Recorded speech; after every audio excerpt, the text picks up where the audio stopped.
evening, everybody. Today is Tuesday, January 27th, 2026. It is 6:31, and at this time I call our City Council meeting to order. We will start with the Pledge of Allegiance, and invocation will be given by 2nd Ward Council Member and Vice Mayor, Mr. Freddie Dancy. I pledge allegiance to the flag of the United States of America and to the republic for which it stands, one nation, under God, indivisible, with liberty and justice for all. Thank you. Bow your head and let's pray. Oh God, where hearts are fearful and constricted, grant courage and hope. Where anxiety is infectious, widen, grant peace, add reassurance. Where impossibility close every door, and windows grant imagination and resistance. Where distrust twists our thinking, grant healing and illumination. Where spirits are daunted and weakened, grant soaring wings and strengthen dreams.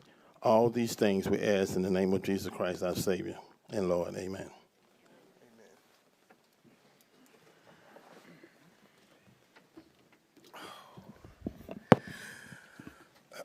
Madam Clerk, if you will proceed with a roll call, please.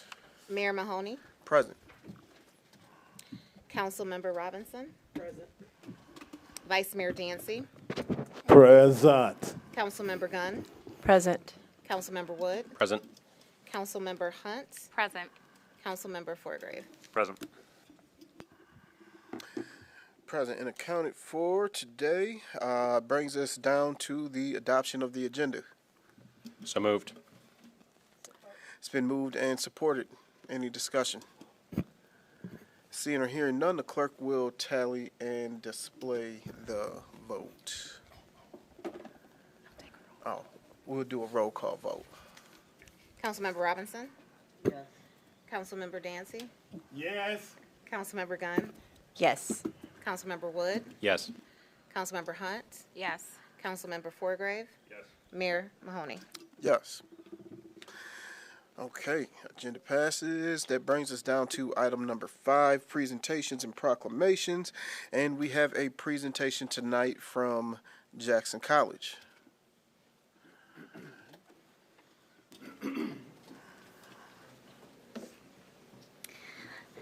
Good evening. Thank you so much for your time on your agenda today. My name is Ashley Van Heest. I am the Chief Strategy and Transformation Officer at Jackson College. This is Keith Book. He is our Chief of Staff. We have some updates from the college that we wanted to make sure that we got out to everybody. We're excited. Thank you again for the opportunity to chat with you tonight. So if you could go to the next slide. We've got a short little video to intro.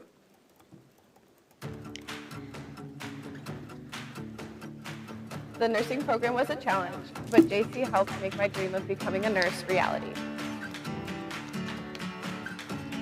JC was my launching pad. It was flexible enough so I can balance working full-time and taking classes.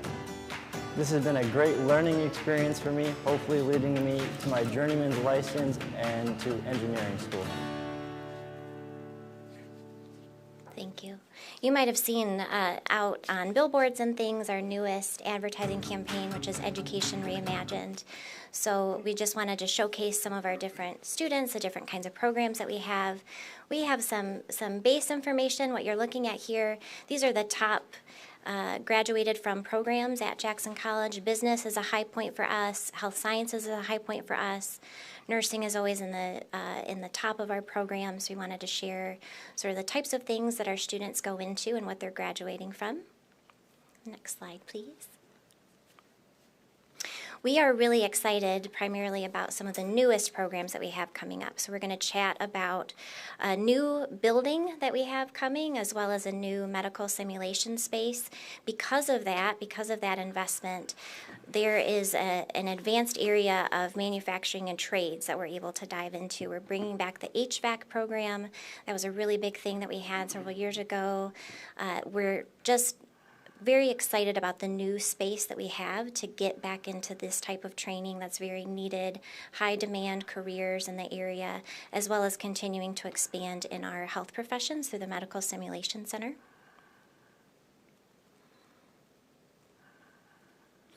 We were able to, thank you for providing the information through the addresses of all of the students that we had registered for the fall of 25 who live in the city of Jackson.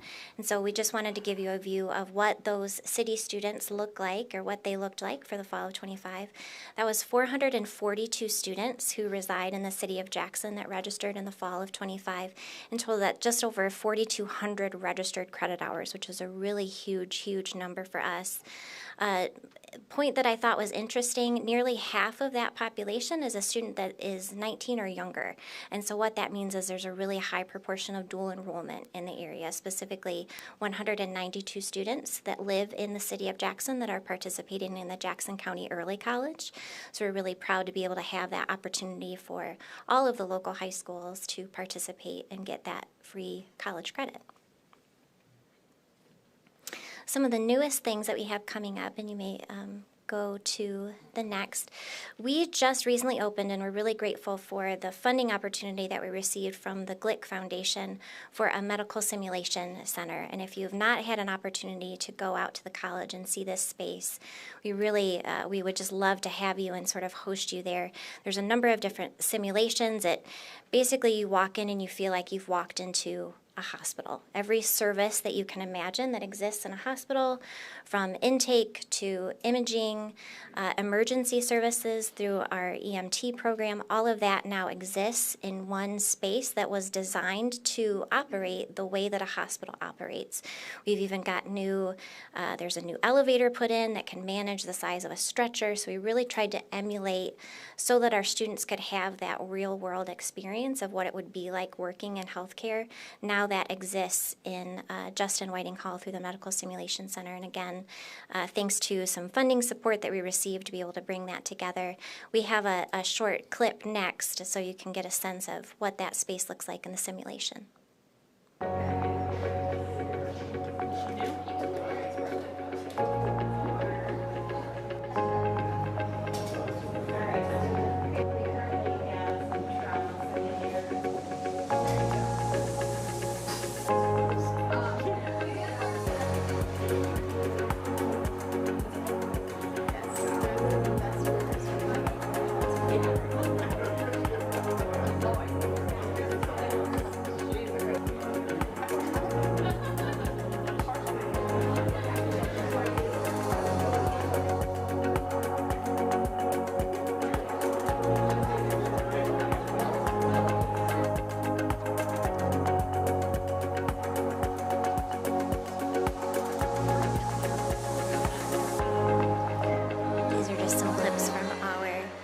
Ribbon cutting. You can see that our Board of Trustees was there. That space is full sort of from birth all the way through the end of life, where we can have training for students to participate in a number of different areas. The newest space that we have upcoming is called the Applied Technology Center, and we are particularly excited about this. A 15,000 square foot facility. If you're familiar with the layout of campus, it's sort of up by where the water tower is. This is the space that will house things like our lineman program, our new HVAC program, all of the things that we'll be able to dive into in terms of energy efficiency, what Industry 4.0 really needs to begin looking like. There's been a number of really key employers who have come to the table to help us design that space, as well as design the programming that goes into that space. We did want to offer up an invitation. The ribbon cutting for that is on February 16th at 5 p.m. There will be tours available so you can learn more about the building and the space. You are all please very welcome to attend. We would love to have you and host you in that space.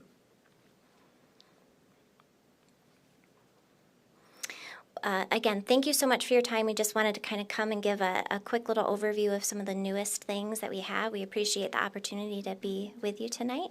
If you have any questions or needs, we're happy to take that. We do have some leave behinds as well that we can just set on the chair if anyone is interested in taking that on their way. Council, did you guys have any questions, comments, concerns? Thank you guys for the presentation. We appreciate it.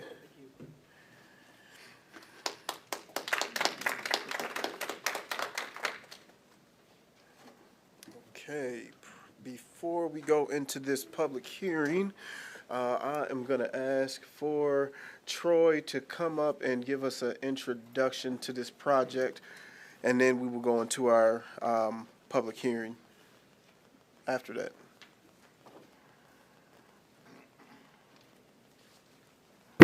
Good evening, Council. Thanks for having me here tonight. So tonight you're going to have a couple items on your agenda to talk about Ganson Street. The first thing we're going to do is a public hearing to talk about the assessments, but I think it's appropriate to do a run-through of what we're talking about in terms of the projects, the specifics. So we're talking about repaving Ganson Street from Elm out to the east city limits. I guess the first question would be why? Well, because it's in bad shape. It's got potholes, it's cracked up. It's a decent pavement, but the surface has failed, and anyone that's driven through there, it's a fact. It's in bad shape. So the project we're talking about would mill off the surface of the pavement and repave it with new asphalt. Another part of the project that we have to do to accommodate all users would be to fix the sidewalks, which is good because they haven't been fixed around here in a long time. So we'd take out all the toe stubbers, the broken sections, and we'd fix all the sidewalk ramps so everybody can use them. But I think in terms of the thousands of people that use it a day, it's going to clean up the pavement and make it nice. So I said, why? Why are we doing this project? And I said, because it's in bad shape. But we've got lots of streets in bad shape, right? And we all know this. But what makes this possible is we've gotten a federal grant for about $500,000, and that's really what makes this project possible. The thing is, with the federal grant, we have to match it. We have to have some skin in the game, and we got to pay a portion of it. And that's why we're here tonight to talk about the assessments. The assessments doesn't completely cover our portion, but that is the main vehicle that we use to pay for street construction. So we're going to use our $500,000 grant to do towards it. Then we're going to use assessments. And then the gap that doesn't quite, where the assessments don't really add up enough to cover the portion, that'll be paid for with street funds, major street funds. And that's the funds we get through gas and weight tax. Those are the funds that are used primarily for maintenance, keeping traffic signals going, and then sometimes they do contribute to construction like this. So I think that's an overview. I think I've explained to you why we're doing it, what we're doing, and how we're going to pay for it. I'd be happy to answer any questions. What are the project limits? We're going to do it from Elm out to the east city limits. Does it stop at Horton Street? No, it'll go like the city limits go about half block past that, past Horton. Okay. You know where there's the old stamping plant on the left? Once you get past that, and before you get to the old where the Spartan building had to be torn down. So you go up another half a block up there. Does that make sense? Okay. Thank you.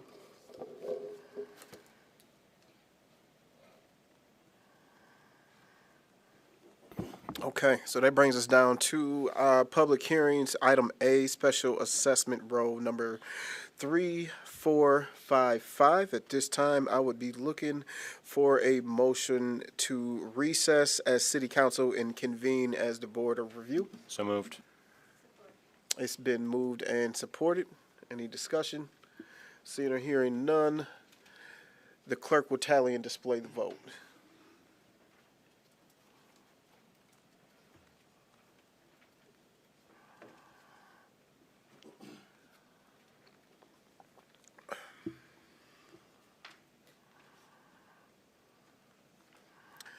Right, and now the would like a motion for us to open a public hearing on confirmation for special assessment roll number 3455. So moved. It's been moved and supported. Any discussion? Seeing or hearing none, public hearing is now open. I don't have any slips specific on public hearing, but I know I see a hand from a lady who I knew was going to speak. When you get done, ma'am, if you could, there's a bright orange slip over there. Could you fill that out and just make sure that gets to the dais up here once you get done, My name please. is Cindy Fiddler. I live at 1608 East Ganson Street. And I talked to a couple of you before this started, but this is my first meeting, so when the man was talking about the project, I heard him talking about just milling up the street and repaving. Now, there was some discussion about waterworks also, that when that happens, what's gonna be with that? Some of the pipes would be replaced because you said you didn't want to do it all at, 2 times. Yeah, so there's lead line replacements that'll be happening that will coincide with this project. Is there any water main work, Troy, with this? So just lead lines? Just lead lines? Okay, but that will be done at the same time, In right? conjunction with, yeah. Okay, Do you mind if I expand? Go for it. It'll actually be done under a separate contract before that will be all done. And we'll get all the lead liners replaced before we even start this paving project. okay. So it'll be actually 2 phases. You'll see one group come in, replace lead lines, and then the next group would come in and repave the street. Okay, and also, when you replace the sidewalk, is that more money, or is that all included in our? All included. All included? No, No surprises. okay. Thank you. No more surprises. And you said there is, like, help if needed, a possible help. Yes. I don't know if everybody knows that, or, Everybody who is affected by this assessment will be mailed that information, so they Okay. can have that opportunity to receive the help. all right, I just didn't know if everybody knew that, or, It's brand new, so like Okay. we're being very deliberate and methodical about Okay. making sure everybody hears about it. all right, and I'll make sure my neighbors do, because I have a lot of older neighbors that do not answer their doors for anybody, especially in the climate that we have now. It's kind of scary. Our neighborhood's changing, so roads aren't the worst thing in that neighborhood right now, so. And this is, we can do payments, and it's done, you pay with the summer taxes, right? Okay. All right. And, let's see. And are you getting, besides the federal grant, you said there was some other?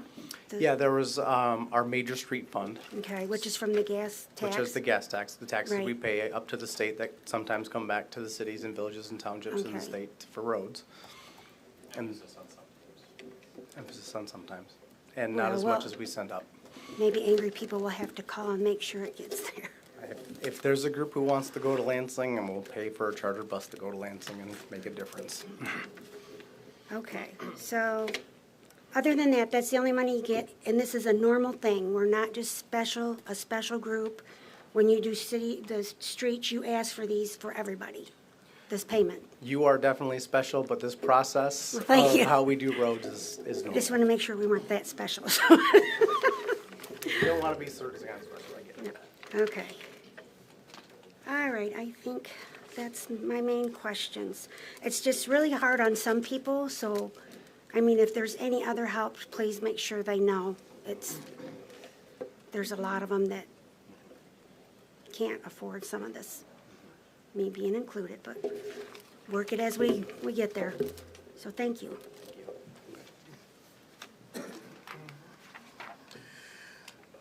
Mr. Minnick. I got you. I'll just call you. Yeah. You're good. I'll call you up next. My You name can is break James it up. Minnick, and I'm from Columbia Township. But what I have to say is germane to what's happening with this assessment. Almost all of Lake Columbia is getting repaved and has been getting repaved for the last couple of years.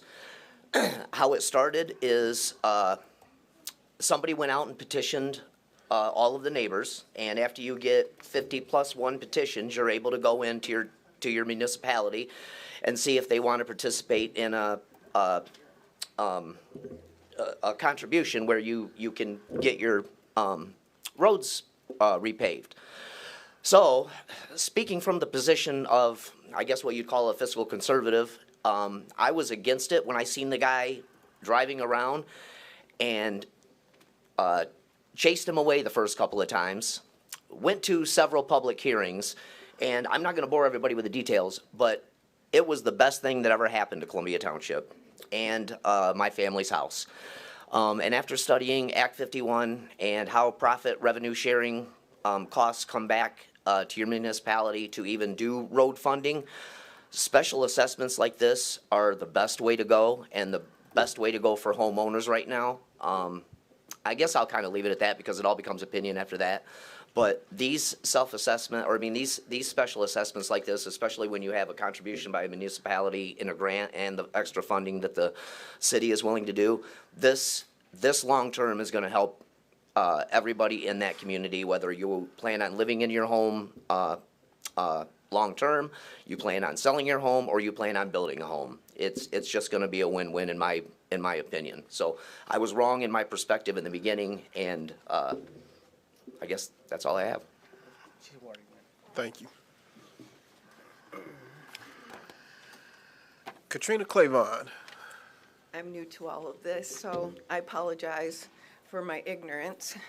Ever since I received this bill in the mail, which is regarding this, it's the reason why I'm here, and before I received this, there was some guys from the church, they just bought it across the street, they had a petition they wanted me to sign.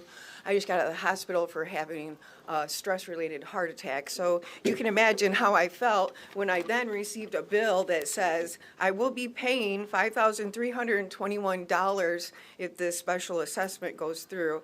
So I did the best I could. You know, I talked to them, and then I've talked to others. But last minute, I received an entire package of addresses of this chunk of street because I know I drive down it. It's a very busy street. There are tons of trucks. My house shakes. I bought it a year ago. My husband died, and I got bonds. That's about it. And bought this house, and then I found out about the the interest. I had a loan, we'll call it, payments, IRS on some tax I just paid off because I've been paying it a year and just touched the balance, because that's what the interest is about. So it's going to cost more money if we have to make payments. And who's got $5,321 extra dollars? And that's on top of my regular taxes. So as you can imagine, I ran around like a maniac since I got all these addresses. I should have brought them and showed them to you because I had them spread out, tried to organize the you-know-what, and go to knock on doors. Nobody wants to answer. It's freezing out. Talk to a few people. This is not a very nice neighborhood. It's not. So I can't imagine everybody being able to afford this. I know I bought a double lot. I just moved in a year ago, as we'll say. It's a very busy street. It runs from Michigan Ave all the way to the airport. So I've been recommended to contact the state of Michigan because it's a highway. It comes from the highway. People go all the way through the city. You know, if you don't want to go to Michigan Ave downtown, you're going to take Ganson Street. So I'm paying for all of this. And I know everybody else that lives there would oppose. I'm speaking for people who I could not reach in less than 24 hours. That's what I have. And I apologize for anything I did wrong. I tried to get emails. These were neighbors, we're grandparents. I can't afford this. So I don't know what to tell you. If it passes and people have to pay for it, I don't know what questions to ask or what to do about it, but I can't afford this. It's tax on tax of tax, isn't it? And interest on top of that. That's all I got to say. Thank you for your time. I appreciate it. Thank you. Rosemary Tanner.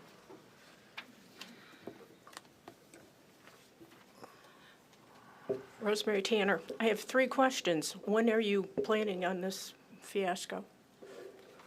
When's that going to start, Troy?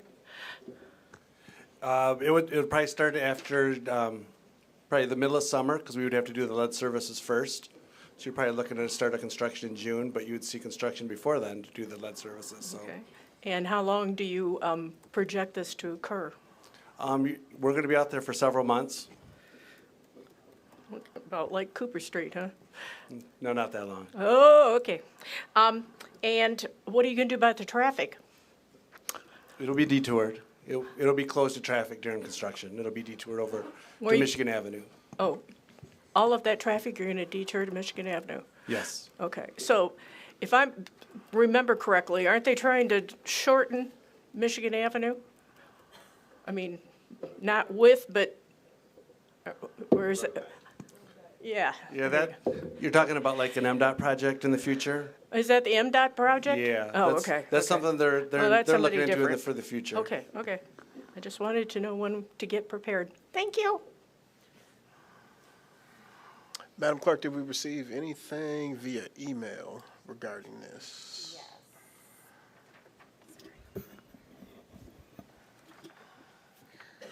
Chandra DeHopekar of 1608, or excuse me, of 145 North Gorham.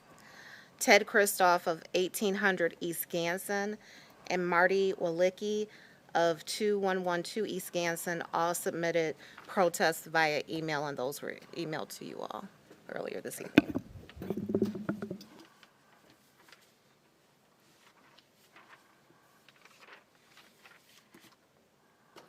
Council, any questions, comments, concerns that you guys have?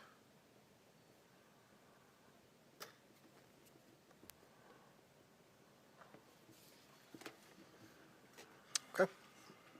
Looking for a motion to close the public hearing of confirmation for special assessment roll number 3455. So moved.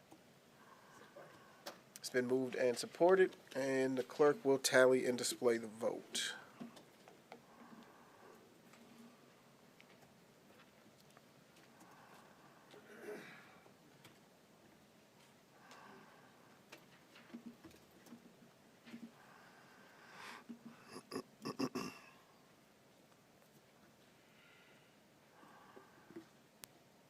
Okay, public hearing is now closed. Now I am looking for a motion to approve the resolution confirming the special assessment roll number 3455.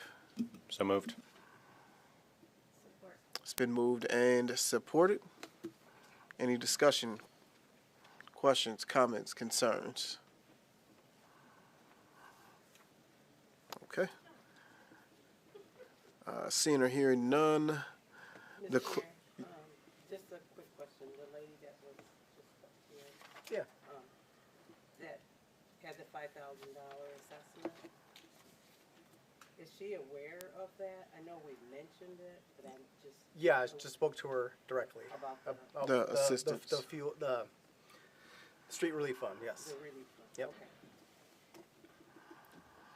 And then, guess just a follow-up question, how are we noticing the rest of those citizens who are on that street? They're getting mailed the forms. We're gonna be very, Okay. like I said, very deliberate, very methodical in making sure, especially on this first one, we over-communicate and do everything we can to make sure people know. Okay. All right, thank you very much. Any other questions, comments, concerns? When does the payments begin? That's a good question. Payments. Will be on this summer's tax. Okay. Okay. Clerk will tally and display the vote.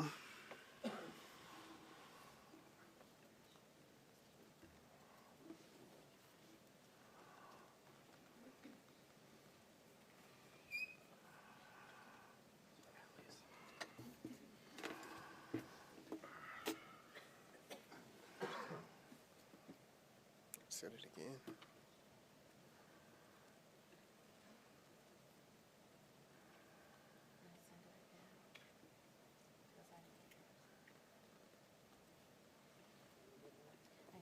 No, it was me.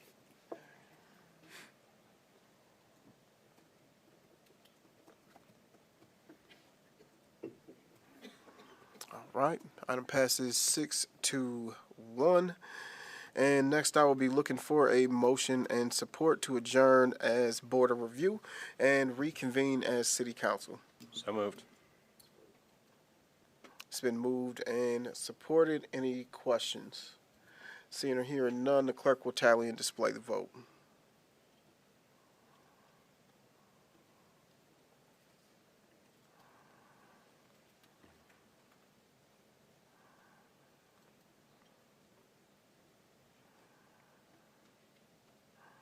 Okay, item passes. Madam Clerk, do I need a motion for, okay, also, thank you. Okay, that brings us down to item number 7, citizen comment portion of the meeting. And I will start as we always do with reading the rules for speaking before the city council. Number 1, each speaker will state their name and address prior to addressing council. Number 2, each speaker is limited to up to 3 minutes during the citizen comment portion of the meeting. Council members will not debate or answer questions at this time. Number 3, each speaker should be polite and courteous to the council and members of the public in attendance.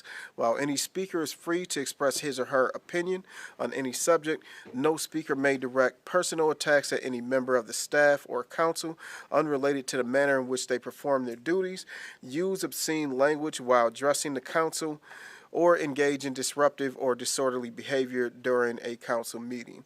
Number 4, should any speaker cause a breach of the peace through their conduct, the mayor may declare the speaker out of order.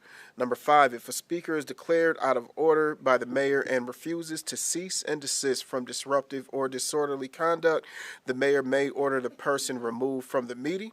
Number 6, each speaker may speak once under public comment and may not yield their time to others. Gina Hastings.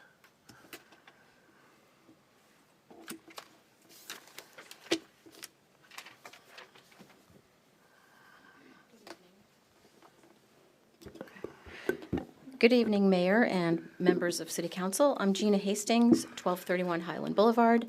I am back to speak about the topic of extreme ownership training, the program that the city has spent on it. I appreciate Councilman Connor Wood's clarification that he is not running for mayor. Noted. I also heard Councilman Freddie Dancy's comments emphasizing how helpful and valuable training can be for city employees and operations. I completely agree. Professional development and training are important investments. They can improve performance, leadership, and service delivery, and I'm not here to argue against the need for training in general. My concern remains focused on one specific thing: transparency about the cost, the total cost of this particular program. From the FOIA response I received a few weeks ago, we know that the city has spent several $100,000s on extreme ownership traveling sessions. That's real taxpayer money, and while training may be beneficial, residents deserve to know the full exact amount spent. The initial FOIA showed that pulling together the precise travel and hotel total would take significant staff time, costing more than the $52 I already paid. I also brought with me a copy of the book, which you can get on Amazon for $10. So tonight I'm respectfully asking Councilman Dancy and the rest of the council to help provide or direct staff to release the exact figure for the total amount spent on extreme ownership, including all training fees and travel expenses. This isn't about questioning the value of training, it's about basic accountability. When hundreds of thousands of dollars are involved, taxpayers shouldn't have to piece together partial information or face high barriers to get the full picture. I urge the council to prioritize this transparency. A simple, straightforward disclosure would go a long way to building trust that our city government is open about its spending decisions. Thank you for your time, and thank you for listening. William Hastings.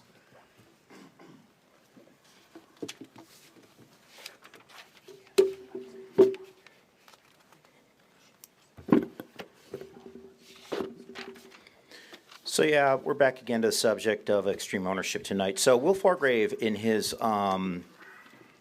council member comment at the end of the last meeting, he said words to the effect that, well, you know, because of extreme ownership, we've really had a mood shift at Jackson City Hall. Now, this isn't really something that's quantifiable in any way. I mean, how do you measure a mood shift?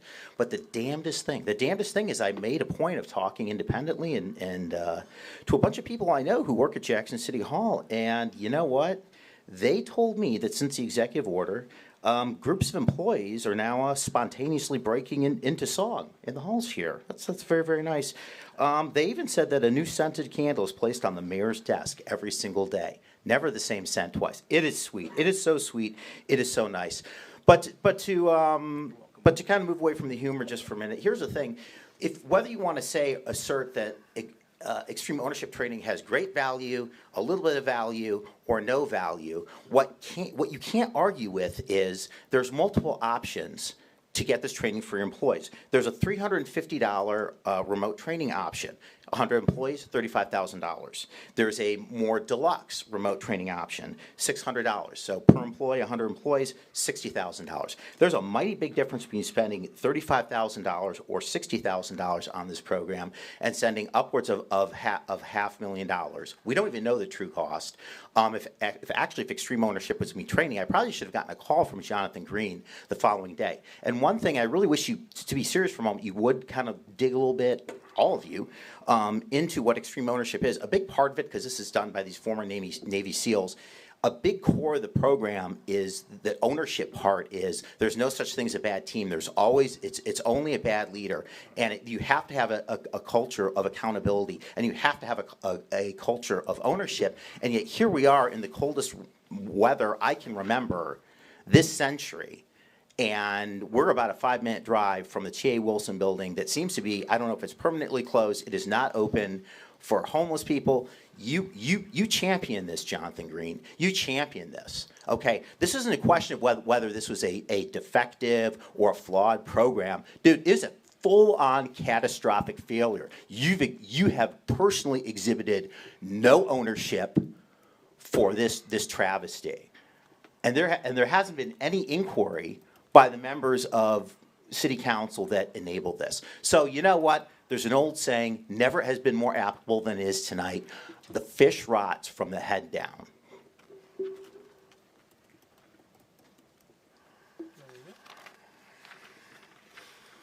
Nicholas Thurston. Hi, good evening. My name is Nicholas Thurston. I live in Jackson, Michigan, 410 Van Buren Street, Apartment B. I just want to clarify some things for people. I don't love McDonald's and Walmart. I just use them as examples because there's a McDonald's or Walmart in pretty much every city, and they're pretty universal. They're very neutral, and I think that public resources could probably have more of a retail-like transparency and neutrality to them and a better customer experience. You think about companies like Walmart or McDonald's. These are just examples. And they're very successful, and you know, there's been a lot of push for development in the black community and black businesses. And I understand that there's a huge disparity between how a very successful international corporations run versus how a lot of businesses in the black community, or even Latino businesses or Asian businesses or women businesses or gay businesses, are run. They basically look within their demographic and advertise only to their own demographic. Whereas you look at like a very successful neutral company that they hire outside of their friends or family, they market to everybody. They want to make money and do business with anyone. And I think for a lot of these reasons, the black community might never develop, not just in Jackson, but across the country, or maybe even the world. A lot of businesses that I see, the model is too tribalistic. It's too focused on the self or the demographic of the owner, and not as much on the product or service, how it's presented to the public or the general market, or even expansion. You think of how many black-owned businesses in Jackson, could you name 10 of them that have developed within the last couple of decades? Can you name 10 within the city of Jackson or the county? 160,000 people in the county, or 10 million people in the state. Are there 10 of them that have expanded and developed, and they hire outside of their own friends or family group? They market to people outside of their friends or family group. The whole country, over 300 million people. And I think this is creating a stifling condition where there isn't really the growth or the ability for other cultures to adopt, look for jobs, do business, share culture, offer knowledge and talent or skill. And I also wanted to touch on the fair housing stuff. I understand why people are frustrated. A lot of money was spent on the T.A. Wilson stuff. Very little to no work was done. And they are, like one of the businesses I described, they're focused only on themselves, their friends or family, their own demographic, and they've not opened to the public. They've been closed for at least, I think, since July. Last time I know they were open. All right, thank you. Wow. Rosemary Tanner.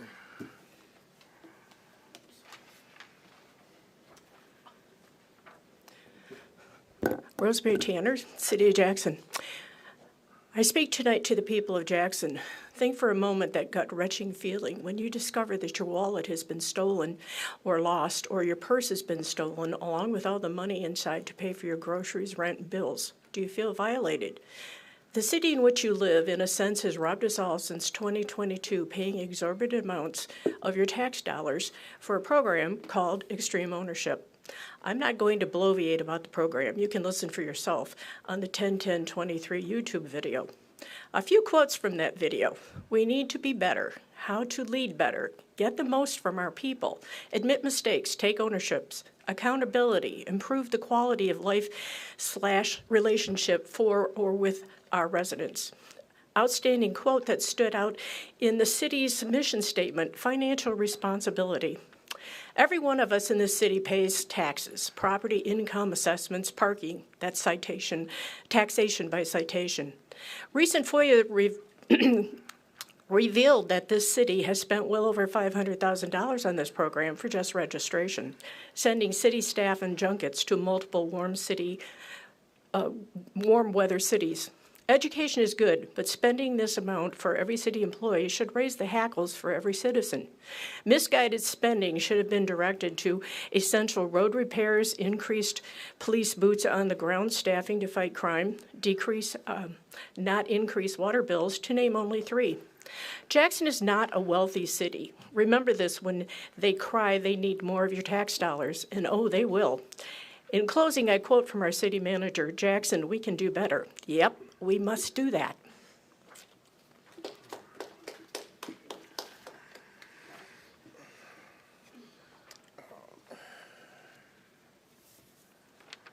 John Hopkins.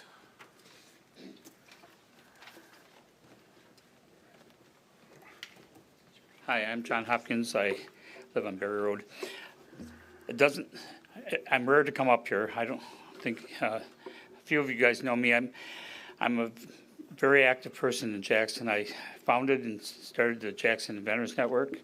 And I'm also the Vice President of the Michigan Inventors Coalition, which makes Michigan the #1 inventor support state in the country. I founded the Makerspace in Jackson. So I am an active person here. After what happened this weekend, I just wanted to make a public statement. I'm sure all of you guys are pro the Second Amendment, but what happened this weekend over in Minnesota was horrific, and I just want to, you don't have to answer this, but I want to know if you guys support ICE coming to this community.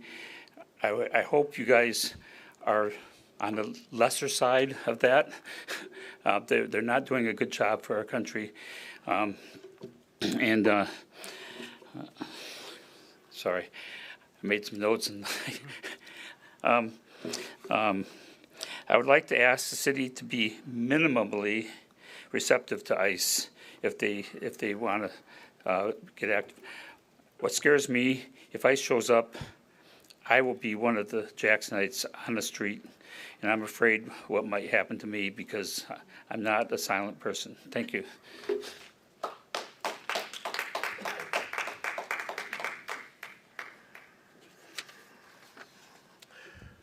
Greg Stevenson.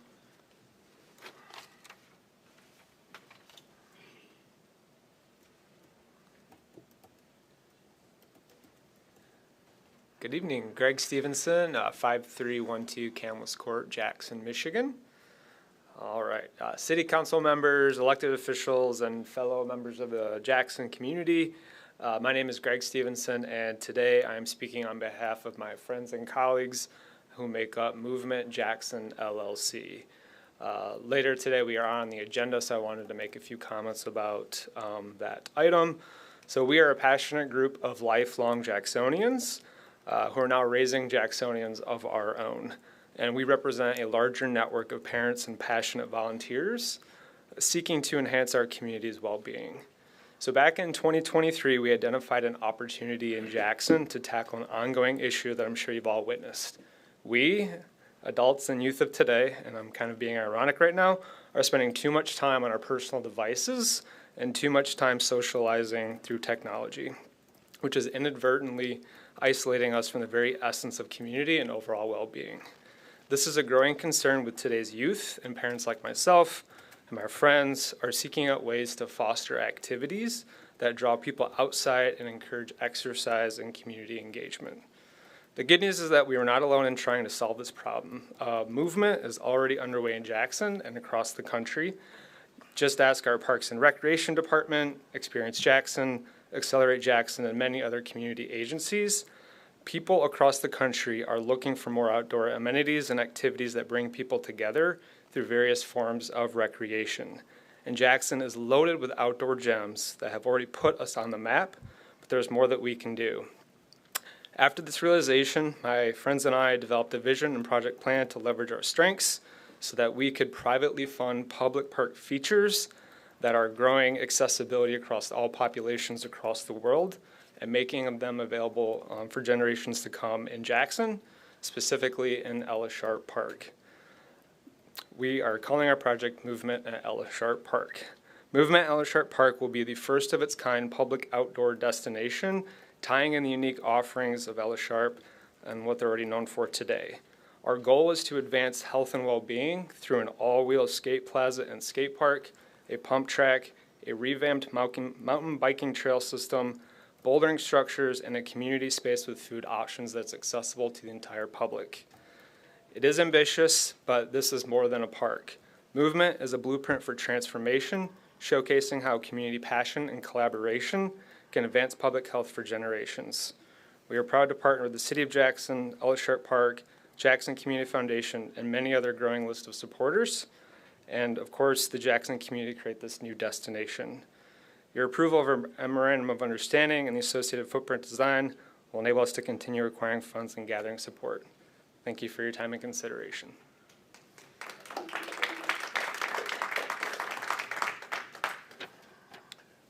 Chris Davis.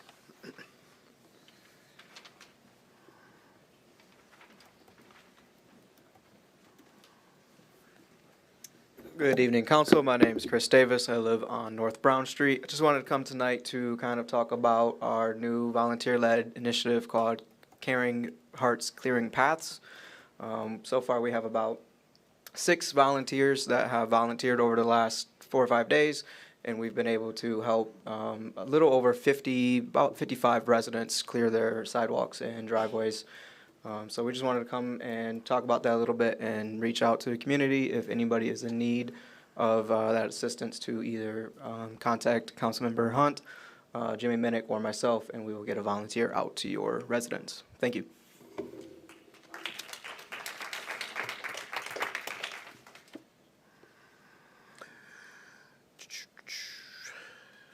Jonathan Quickso. One more time. Quixote. Yeah, like the book. Okay. Hi, Council. My name is Jonathan Quixote. I live on West Michigan Avenue. I moved up to Jackson about 6-7 months ago. All the Jacksonians laughed at me when I tell them it's my first winter here. But I moved up for hypertension reasons, blood pressure and stuff like that. And this city has a lot of history to it, and it's really cool history. And I've been here a few times, and what I've seen are people that are locals that care about their community here. And so I'm part of the Caring Hearts, Clearing Paths volunteer group. I've asked some locals about what I could do in the community, and so I've met up with Ms. Hunt, and we formed a small group, and it's fun. It's easy. I've never shoveled snow before, so I'm a Georgia boy, so I don't have a problem doing it. Like I said, it's fun. If anyone's here tonight would like to join us, we've got our contacts and everything. And besides that, I just want to thank everyone for welcoming me to Jackson. It's a great place, and I hope we can make it better, continue to make it better. Thank you.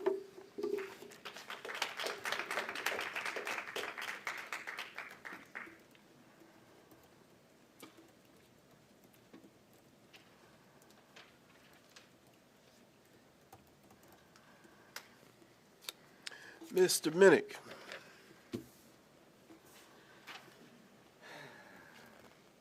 Hi, everybody. James Minnick. I also am a part of the volunteer program that's doing the shoveling, and it not only is so fun, but I kind of want to talk about something else because being out all day, every day when it's snowing terribly, I've had a chance to watch the city snowplows and the downtown group clear the ways down there, and it looks to be like a military operation. When I'm driving past these city trucks, sometimes I got to look in the driver's seat because it just the way they're moving looks like there's computer software because they're just all of them are moving at one time. They're doing things in coordination to get the most output with the best purpose, and it's just been exciting to watch. So, without even the roads being cleared, we wouldn't even be able to get out two shovel sidewalks. So, I can't be the only one that has noticed this because I swear to God it looks like a video game when I'm just looking around in first thing in the morning and I just see these trucks start moving, and then you just start seeing them throughout the day crisscross like a grid. It's just been pretty cool. But thank you.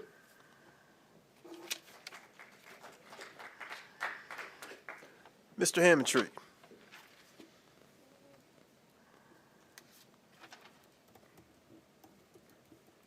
Evening, Council. David Hammondtree, 800 Block, Durand.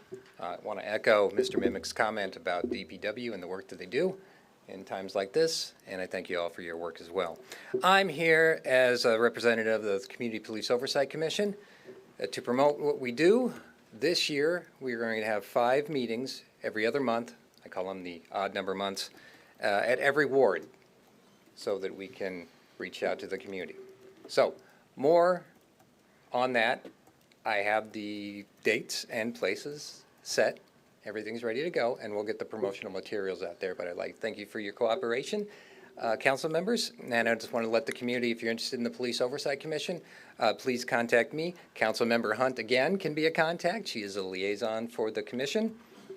March 12th, May 14th, July 9th, September 12th, and September 10th and November 12th will be our meetings in every ward. So, more to come. Thanks so much for your time. Take care.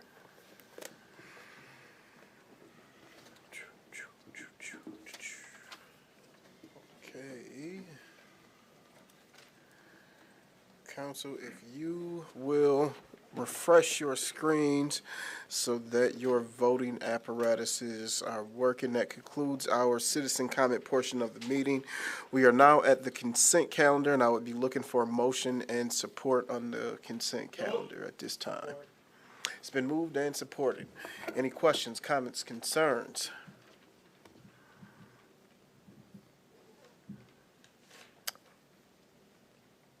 Seeing or hearing none, the clerk will tally and display the vote.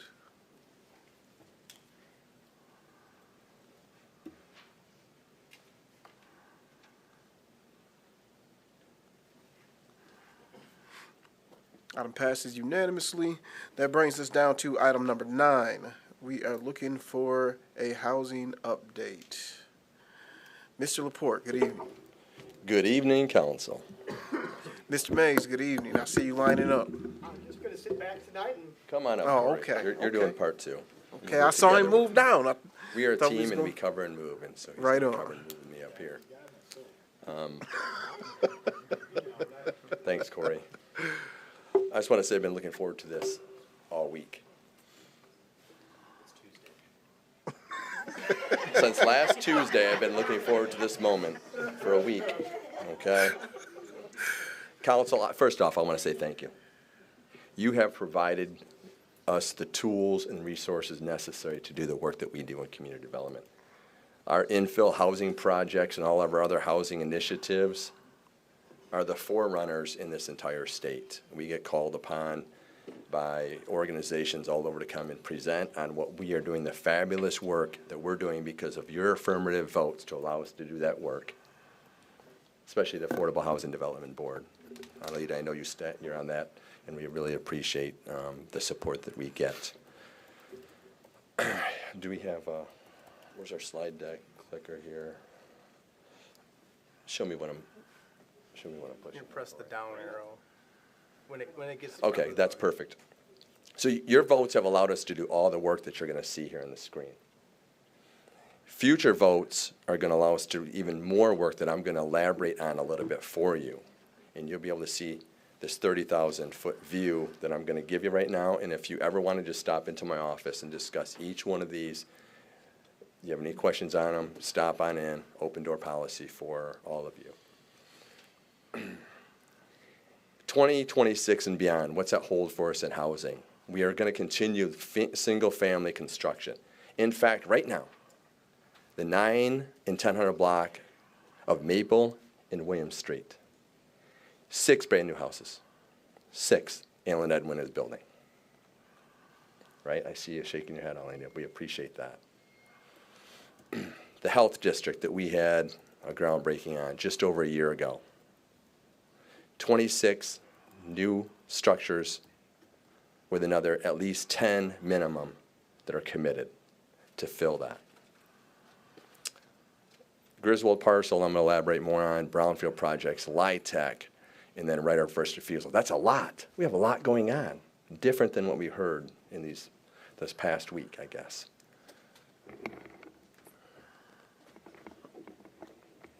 Agricon, Tony Bassett.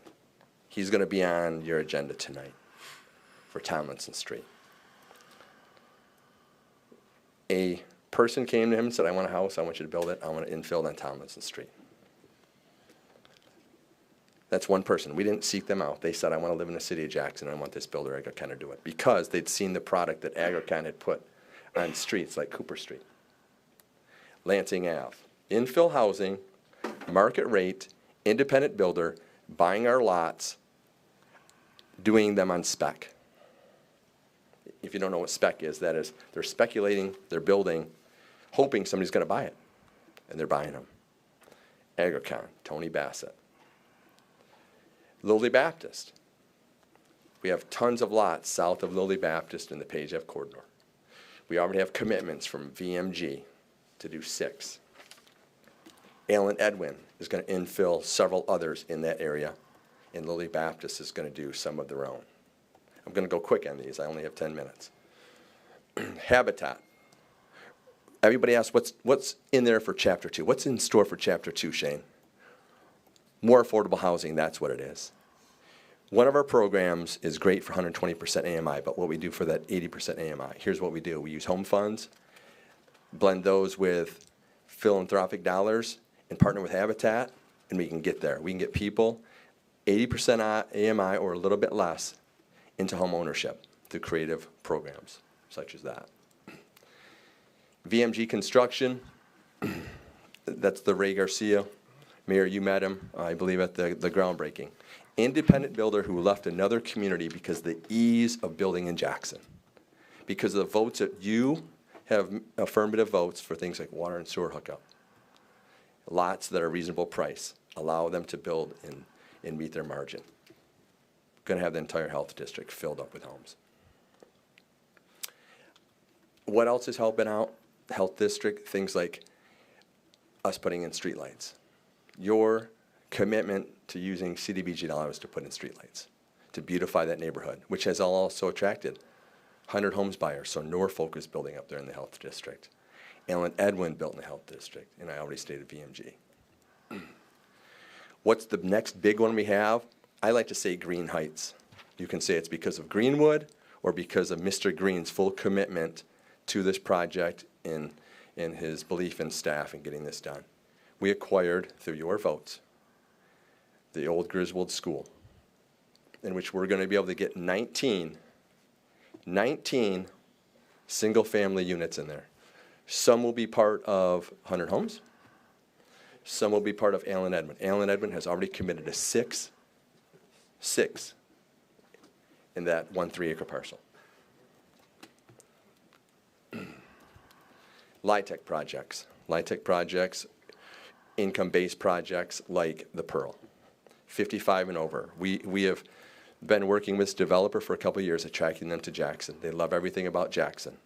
They're in the process right now of submitting again for the April round for LIHTC, 55 and older. This would be at the corner of Pearl and Cooper Street. The Crescent, at the corner of Mason and MLK. What other big projects do we have that I'm going to be looking to you for votes in the future? We have brownfield projects where we're reclaiming some dirty properties. We're going to turn them into useful properties for housing. Places like the Stetler Dry Cleaner on Cooper Street. We already have the commitment from the builder. Once we get through the process with Eagle, work on brownfield, 9 brand new houses there, all market rate. The old Gooman Tire site. Allen Edwin fell in love with this site, one of their first ones. Again, working with Eagle on developing this site, 6 brand new houses, single family. What else do we need from you and we're going to look to you in the future for? We want to continue infill housing. We want to continue affordable housing. We want to continue to reshape our neighborhoods, build our neighborhoods back, provide opportunities for families. That will mean acquiring properties that have been tax foreclosed on a right of first refusal. That helps us infill. Now with that, because Corey's a talker and I'm a talker, so I'm going to give some of my time to Corey because I think we're about 5 minutes, Corey. So, and then we'll open it up to questions for you as soon as Corey's done, okay? Thanks, Council. Thank you, Mr. Laporte, though I don't know if I would agree that we're both talkers. I don't know if you need to admit that out loud. I think we're very quick and brief. Why say it in 2 words when you can use 200? That's my motto. So, Mr. Laporte looked at the future, which I really, really appreciate. I'm going to look at the past a little bit. So let's use the way back machine, and let's go backwards just a little bit. And let's talk about the things we've accomplished over the last year, and some cases 2 years. You're going to hear me talk about the 100 Homes program.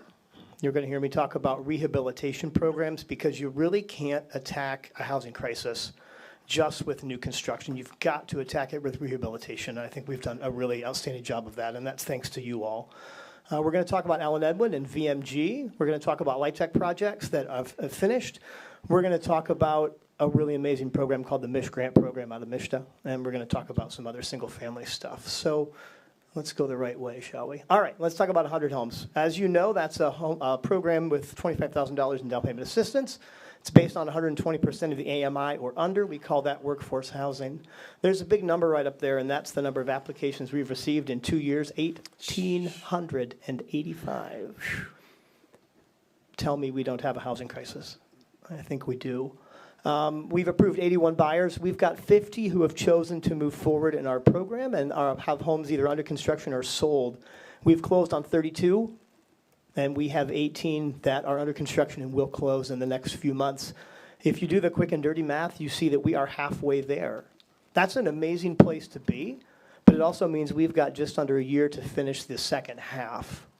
That's not necessarily easy work, but it's work that we're going to accomplish, and we're going to do it using these things right here. First, we're going to use partnerships. Mr. Laporte and I have built some strong partnerships with a lot of organizations, but notably of late, the Michigan Department of Corrections. It's really fascinating when I tell people that I went to meet at the prison, and everybody kind of looks at me like, what are you going there for? Because there's a lot of great stuff happening there.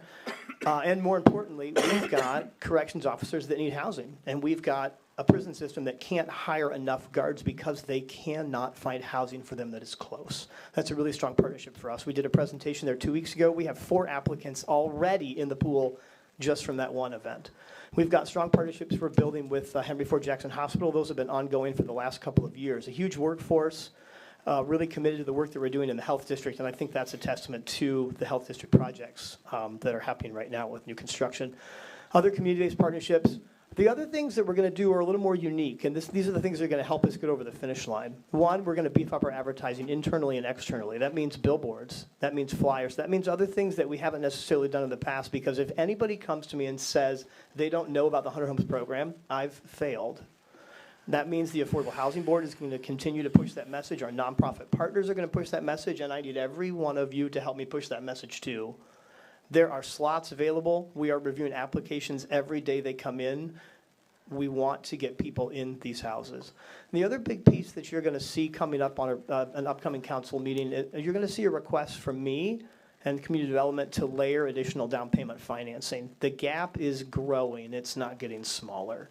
So that $25,000 in DPA was meant to address the original gap, but as costs increase, salaries don't keep up with inflation, and the homes have to get a little more expensive, that gap only gets bigger, which means that I'm going to come to you and ask you to authorize moving some state allocated grant funds that we were using for housing anyway to beef up our down payment based on a sliding income scale in this program. In other words, we're going to provide even more down payment assistance to the families that need it most. That's really going to help us get over the finish line with this program.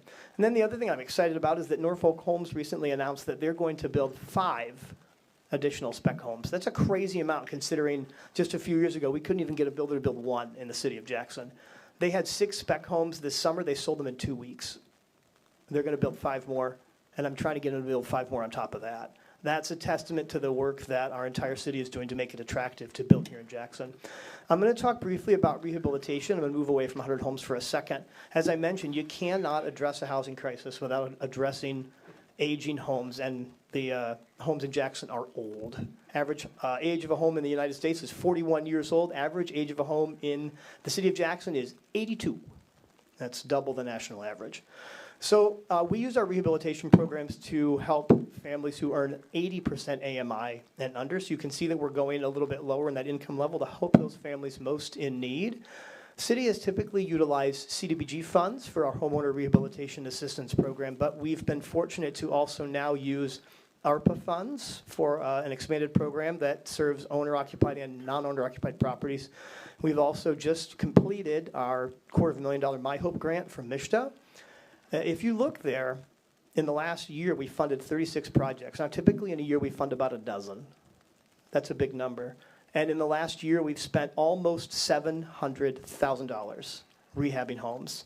These aren't gut rehabs like remodeling work. This is roofs, gutters, furnaces, water heaters, air conditioning, plumbing systems, sewer work, porches, steps, railings, and ramps.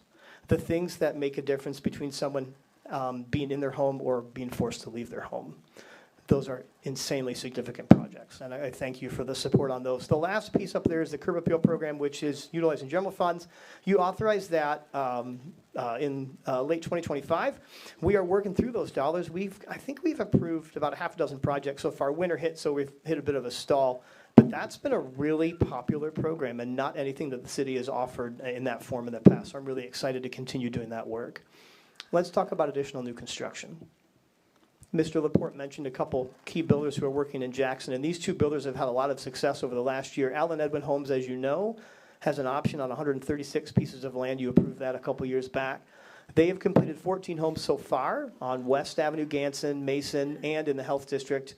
And as Mr. Laporte mentioned, they've got half a dozen under construction, getting ready to start now. But what I think is more notable is that we've gotten them to accelerate quite significantly. They're now going to promise us 6 to 8 houses starting per quarter in the next fiscal year. That's a whole lot of new homes from Allen Edwin, and that's a picture of one of their homes up there. And then our great partner, Ray Garcia, who owns VMG Construction.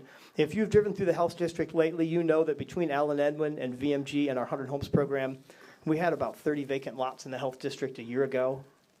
As of the last 2 council meetings ago, when you approved the last transfer of lots to VMG, the city will now own 0 vacant parcels in the Health District. That took 12 months. That's pretty crazy and amazing. So thank you so much for that. So VMG is building single families and duplexes, and they're going to build a whole lot more, 9 plus 5, so 14 more coming. And then last but not least, this last year brought online 2 new LIHTC projects. LIHTC stands for Low Income Housing Tax Credit. that operates out of MISTA, the State Housing Development Authority, comes in a 4% or a 9% form. The 9% is highly competitive because it's much more lucrative for a developer. The 4% is not competitive, though certainly developers utilize those dollars. It's just not quite as much money in a capital stack. The Greenwood and the Blackstone both came online this fall. Greenwood has 51 units, Blackstone 52. Both are workforce housing, so 120% AMI or under.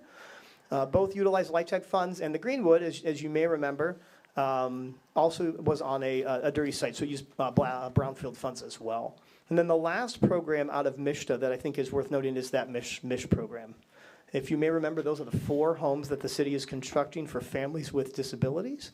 We did a competitive application process, and those 4 homes, 2 of them are on West Mason and West Wilkins, so about a block west of Hinckley's Donuts. Then the other 2 are on Cooper Street.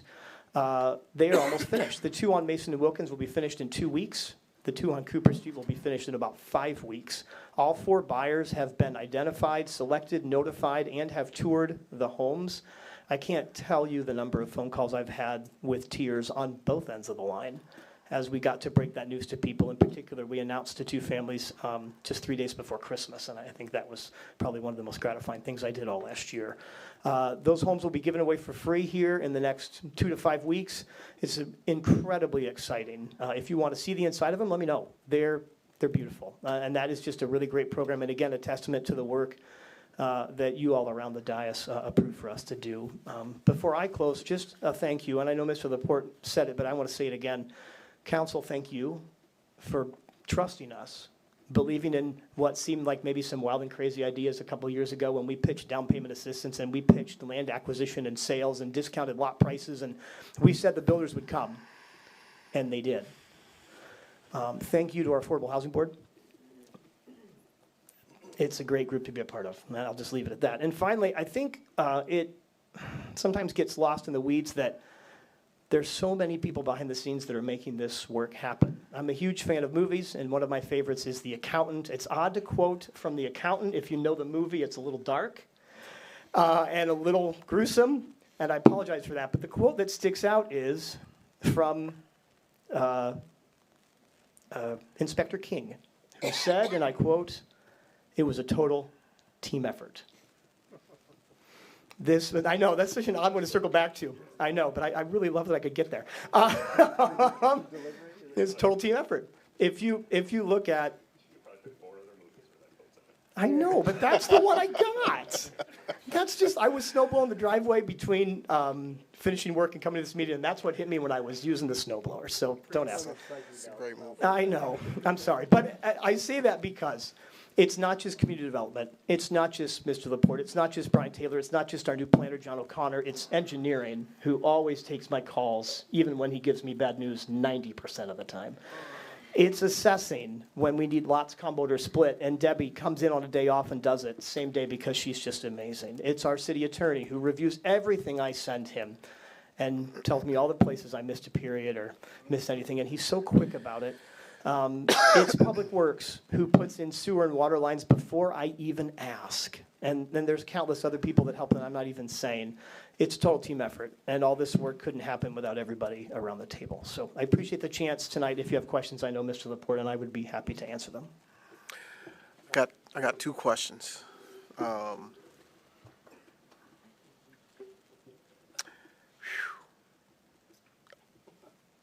Let's just pause for appreciation first.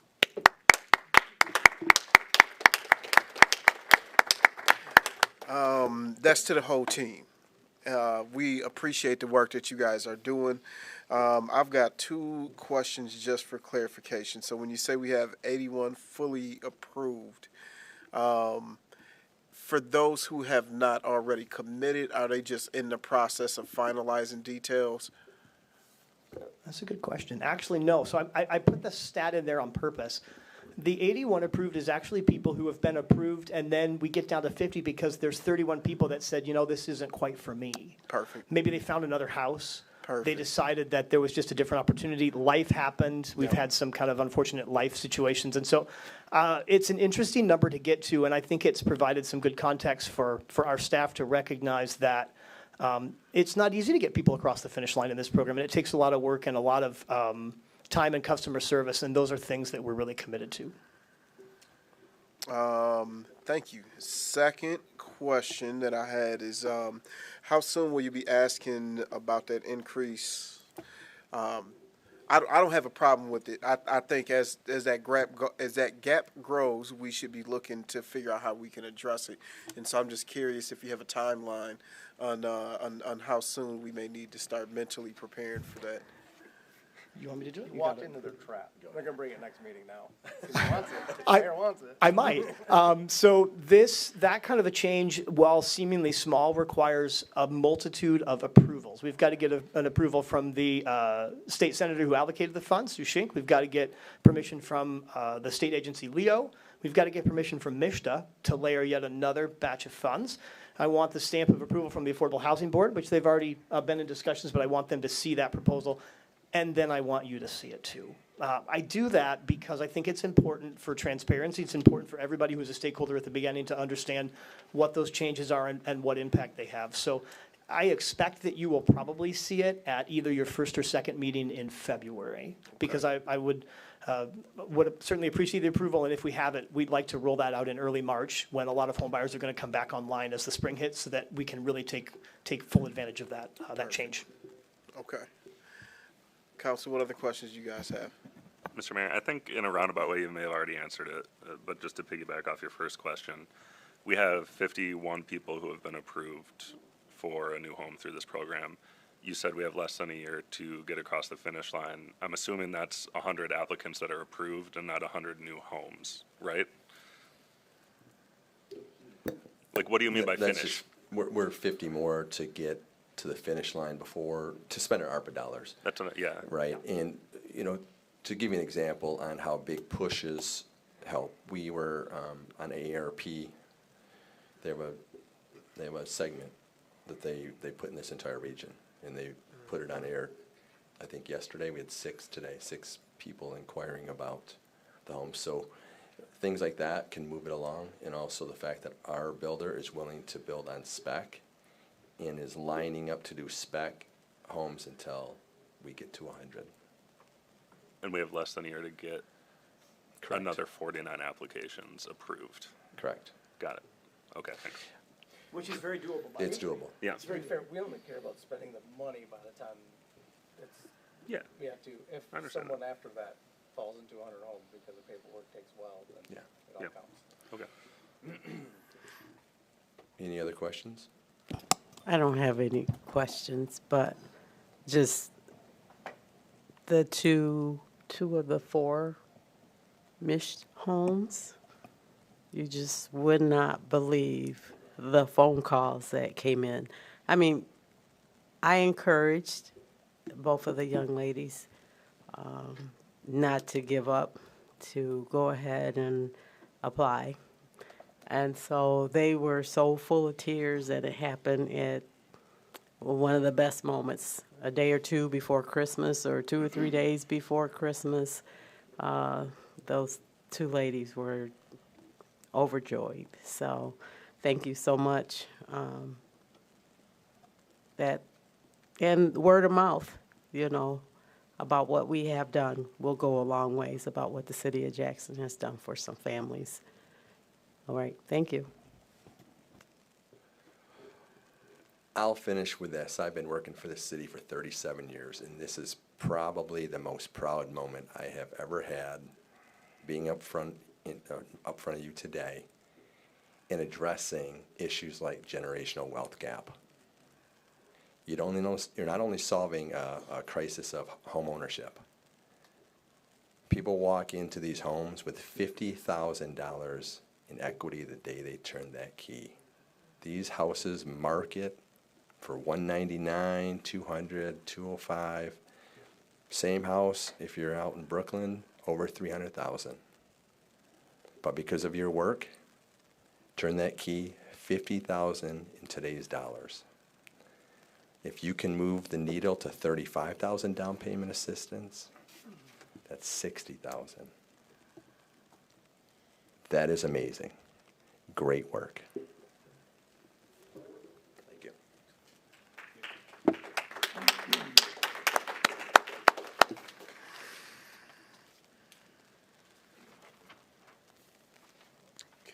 Council, that takes care of our other business and brings us down to new business. At this time for item A, I'm looking for a motion and support for the adoption of Notice of Intent Resolution 2026 Capital Improvements Bond. It's been moved and supported. Any questions, comments, concerns? Can we just get a little background on that? Sure, we have Heather in the audience. Pat McGowan can come up and talk.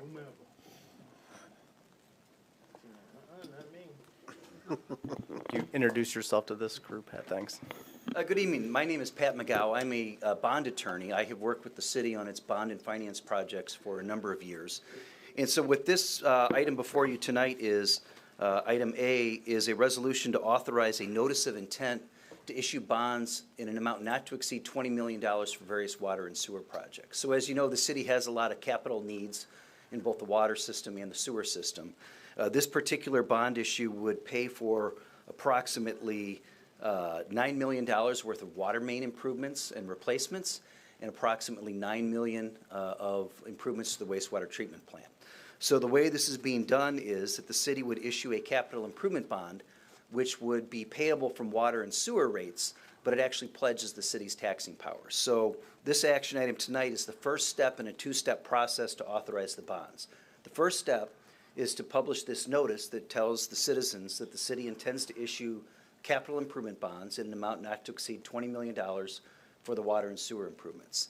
The bonds can be issued without a vote of the people, but it does provide for a referendum right. So if 10% of the registered voters of the city prepare and submit a petition and get 10% of the signatures of the voters and file it with the clerk within 45 days, the bonds could not be issued unless there's an election. Assuming there's no petition, this would allow the city to go out, get the bids for the project, and then we would come back to you at a later date with a resolution to authorize the bonds. So right now, the estimate is around $18 to $19 million. This speaks to not to exceed $20 million, as we have some refining to do on some of those costs. So I would say this is the first step in a two-step process to authorize the notice, and then we would come back at a later date to actually authorize the bonds to be sold to pay for the water and sewer projects. So with that, I'd be happy to answer any questions. Council, what questions do you guys have?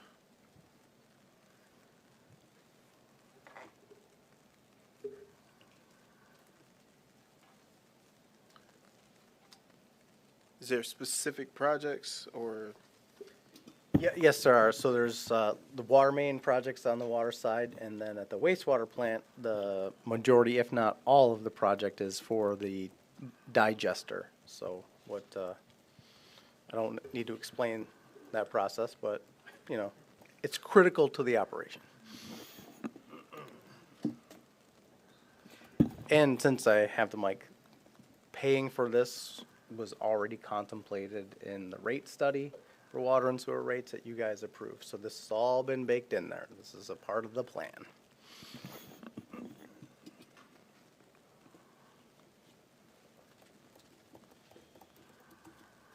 Okay. Council, any other questions? All right. Thank you. Thank you very much, Mr. McGow. Is that, you said McGow, right? Correct. Okay, thank you. Okay, Council, if you will please proceed, and the clerk will tally and display the vote.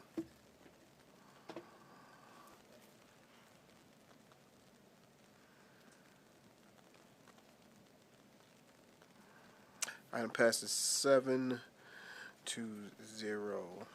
unanimously. Brings us down to item B. Looking for a motion and support to approve the resolution authorizing the issuance of 2026 refunding bonds. So moved. It's been moved and supported. Questions? You want to get back up? Thank you. So this is essentially a refinancing of some bonds that the city issued back in 2018, most of which was for water supply system improvements, water plant wells, pumps. It also included wastewater system projects, and then some improvements here at City Hall for the elevators, certain fire apparatus, and parking lot and roads. So the city issued these bonds in 2018. Typically, bonds are not callable for the first 8 to 10 years, and we're now in an environment where the city can achieve interest savings by refinancing at lower rates. This is similar to refinancing your mortgage. The difference is with bonds, unlike your home mortgage where you can refinance it anytime rates go down, with bonds you can't always pay them off after they're issued. Usually there's about an 8 to 10 year period. So these bonds are able to be paid off for the first time in June of this year. Rates in the market are lower right now. So this tees up the city to be able to issue what we call refunding bonds, which is essentially a refinancing. You issue new bonds today at lower rates, pay off the old bonds so the debt service goes down. Now, this can only be done if you actually save money after payment of all the issuance costs. We don't know what the actual savings will be because the bonds won't be sold until March or April, but it's significant enough to get this teed up and be ready to go so that when we get near that time frame, we'd be able to take advantage of the market and get lower rates. And this was related to the presentation last meeting by Andy from Benzinski. So we do have a general sense. Pat's not going to hang his hat on anything, setting out a number, that was Andy's job. So you recall, it was in your packets, around $500,000. So. Any other questions, council? I'm just as good at saving $500,000 as I'm good at spending it. Had to say it. You lost your cover. Had to say it. Oh, that's okay. You need that. That's my mic drop. Mm-hmm. We'll hear about this next week. I did. Yeah, we. Okay. The clerk will tally and display the vote. Thank you very much again.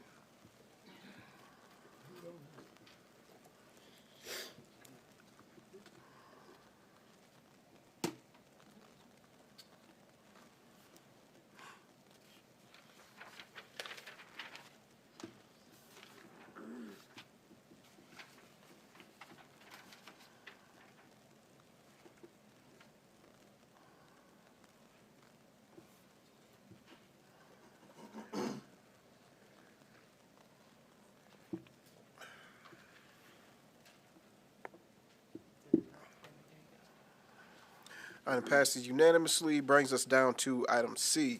Looking for a motion and support to approve a resolution to enter into a contract with the Michigan Department of Transportation for milling and resurfacing on Ganson Street from Elm Avenue to the east city limit and authorize city engineer to execute the appropriate documents. So moved. It's been moved and supported. Any discussion, comments, questions, concerns?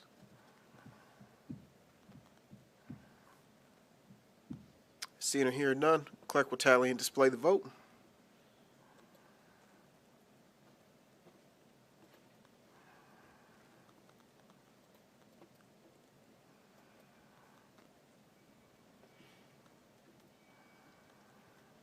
Item passes unanimous. That brings us down to item D.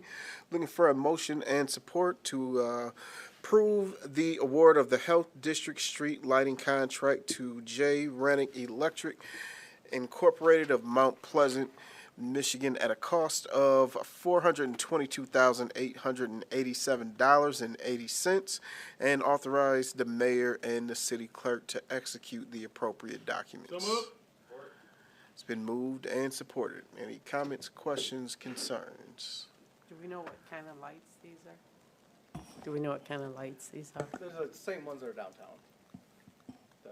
The acorn lights right here. I'm pretty sure. Jane, am I wrong? Here. That's what we did before. We're doing it again. Any other comments, questions, concerns?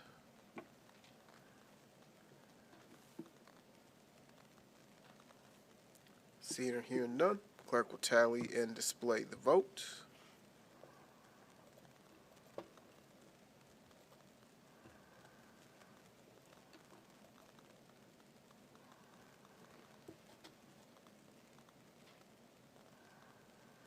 Item passes unanimously. That brings us down to item E. Looking for a motion of support to approve the award of the Elizabeth Street Water Transmission Main Abandonment Contract to Concord Excavating and Grading of Concord, Michigan, at a cost of $826,519.11, and authorize the mayor and city clerk to execute the appropriate documents. So moved. It's been moved and supported. Comments, questions, concerns? Yeah, sorry. The water, and I don't know if I'm in the wrong one, but the water to the tower? Or Yeah, the, this is a part of that one. that's part of it, so, right? Yeah, so. Real quick explanation. Last year, you guys approved a transmission construction project, transmission main construction project that was to replace this. And so you can't abandon the water mains until we get the new one built. So we've built the new one. Troy, jump in if I say anything wrong. So we built the new one last year, and now it's time to connect. This is a transmission main, so this takes a lot of water to places. Now, service water mains that go down streets to serve homes will come off of that. And then, now that the first part is built, we can abandon the one that's in place right now and switch everything over. Did I do an okay job for a non-engineer? No, you did a great job, boss. No, you did a good job. What am I missing, Arlene, so I can? I don't know, Can I add something to it? I don't understand that. Can I add something to the explanation for you? So, last year we worked with MDOT when they did the Cooper Street Bridge, and then we built a new water main to replace a section of the transmission main, basically between the train station and up towards the hospital. We're ready to take the old one out of service, and I probably could have given it a better name than just abandonment, because the other part of it is to take that old 100-year-old transmission main out of service, we are going to have to build certain sections of water main to continue to serve the buildings that used to be. So it's not just abandonment, there's some construction here. I probably could have named it better. So we'll be replacing some building new water mains to serve those buildings in a few of those blocks so we can get this big transmission main out of service. We really need this transmission main out of service. It's old, the valves don't work, and it's always been a big concern of ours too, because this is the one that goes right between the two railroad buildings, and we'd certainly hate to have a problem under the railroad or between the railroad buildings. That's one reason why, when we're looking at, work that needs to be done on the transmission main system, this was the high priority. So now that we've got it teed up, let's get this vulnerability out of the system and get modernized and more reliable. That's what this is for. Did I hear you say that they don't work currently? They what? It's not working currently? No, it is in service. The valves. The Oh, the valves. valves. The valves. Correct. Mhm. Yes. Okay. So we need to, that would normally be a problem on a small water main, but on a big water main of this size, we need to be able to turn the water off if there's an issue, a problem, So our guys can do it, but it takes more time and more effort and a larger service disruption to a bigger area. So we just need to be more reliable, and that's why we built the new water main. Now we just got to get that old guy out of the way.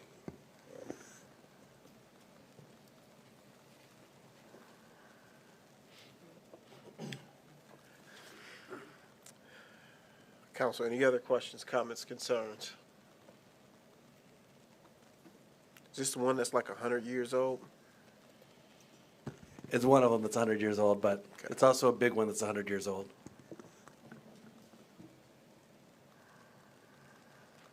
Okay. Seem like all minds are clear. Clerk will tally and display the vote.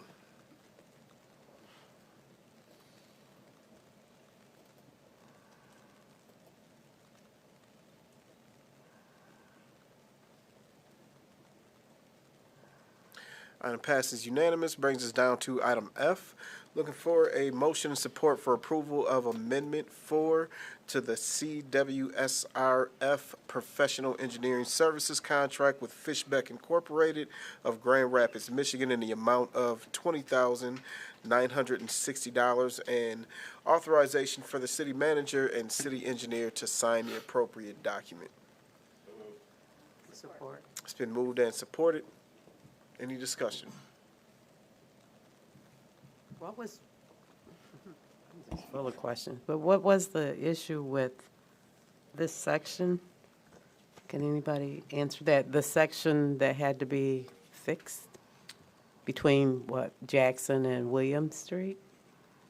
This is not that. This is down at the water treatment plant. Oh, I'm on the wrong item. Do you want more explanation, or are you good? No. There's one that I want to ask about. Don't we have that in here? I thought it was just 20,000. We do have, yeah, we do have that, that one's up there on item H. You're talking about on High Street at Woodsum? No, this was on the trail between Jackson and William Street, I thought. Let me look real quick. It's H. It's H. Is it 8? It's H, yes. Okay. It was 26 then, sorry. Okay. No other questions on item F? No. Okay. Seeing and hearing none, the clerk will tally and display the vote.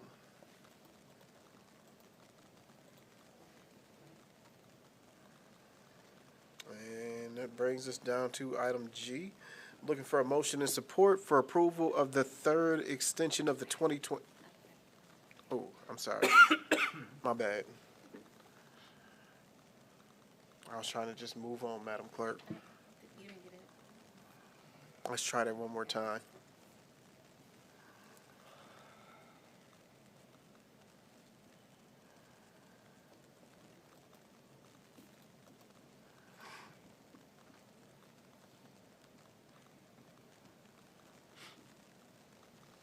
Item passes unanimous.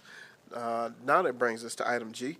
Looking for a motion and support for the approval of the third extension of the 2022 as-needed materials testing services contract with Professional Services Industry of Lansing, Michigan, in the estimated amount of $125,000, and authorization for the mayor and the city clerk to execute the appropriate documents in accordance with the purchasing agent. Sum up. I mean, Good enough.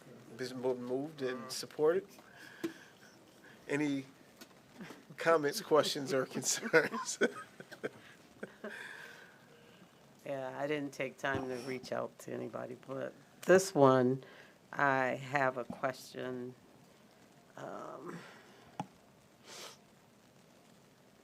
We had to pay for them to remain our carrier till July 1st. Is that correct? Councilman Robinson, I think I can answer for you. Okay. So this is, you know, we always have material testing contractors in town to help us during construction. What this is PSI was our, has been our tester for the last couple of years, and they've been working with us on the lead service replacement program. And we're going nuts on that right now. We're replacing about 6 or 7 a day. They're even working through most of this weather. What we would like to do is extend PSI a little longer so they can stay with us to finish out that program. We've got a great team going. We got a contractor, we got material testing, we got a consultant, and we want to keep that process moving. So we're asking you to extend PSI's contract so they can stay with us through the duration of that contract. Does that make sense? It does. But didn't we get a new contractor? We did. And do they start are they? They will work on our other projects. This is just to let PSI finish out the project they've already been on. Oh. We could switch to the new one, but it feels like we got a winning team. And we just like to finish this strong because, you know, we do have that lead service money that needs to be spent and it's working. So we want to just keep doing what's working. Okay, yeah, so the new contractor has assignments or Yes, projects to they'll, work on? our new contractor will be out there on all our other projects, GANs and MLK and those and such. Okay.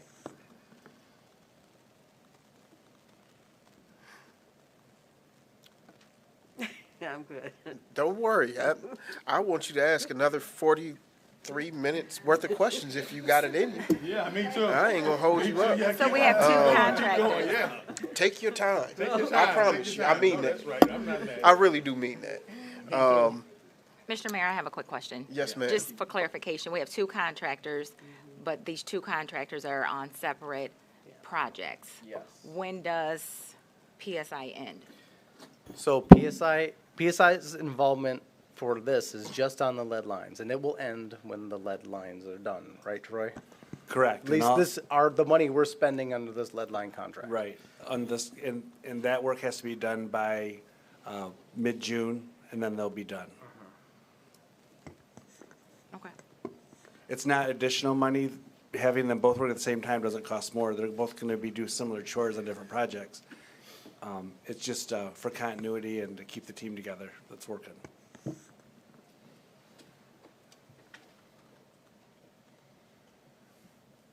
Okay. All minds clear? Yep. Okay, the clerk will tally and display the vote.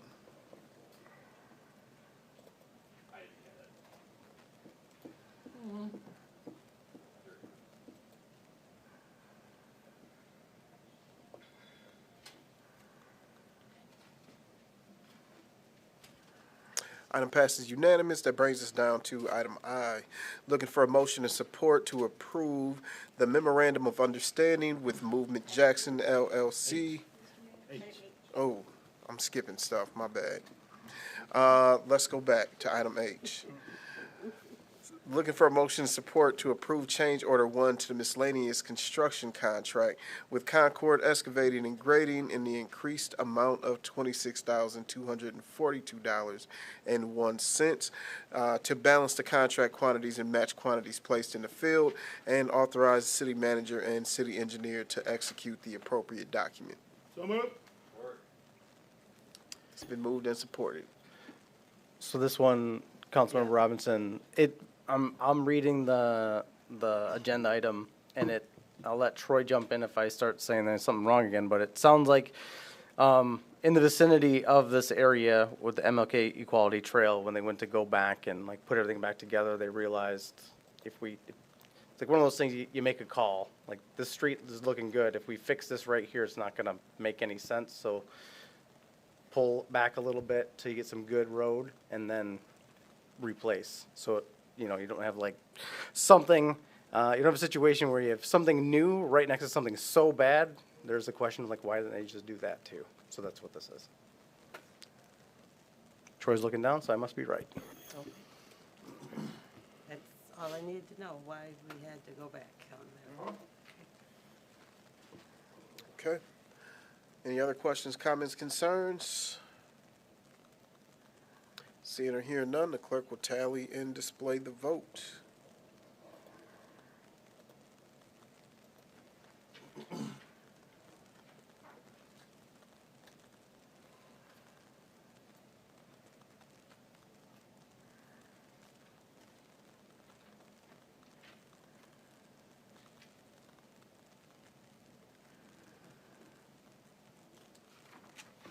Item passes unanimously. That brings us down to item I.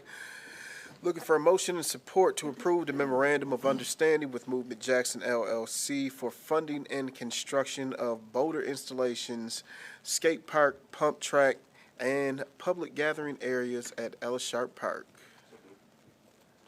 It's been moved and supported. Comments, questions, concerns? Mr. Mayor?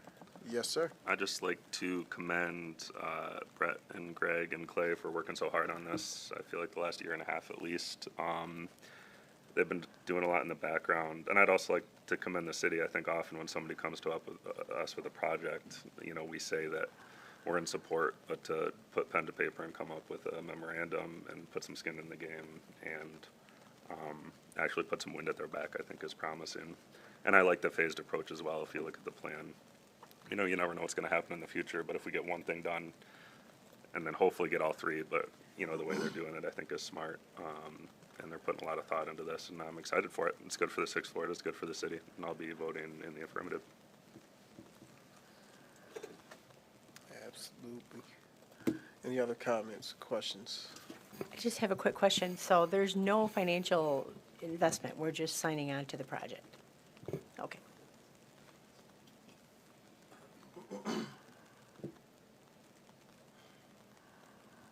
Okay.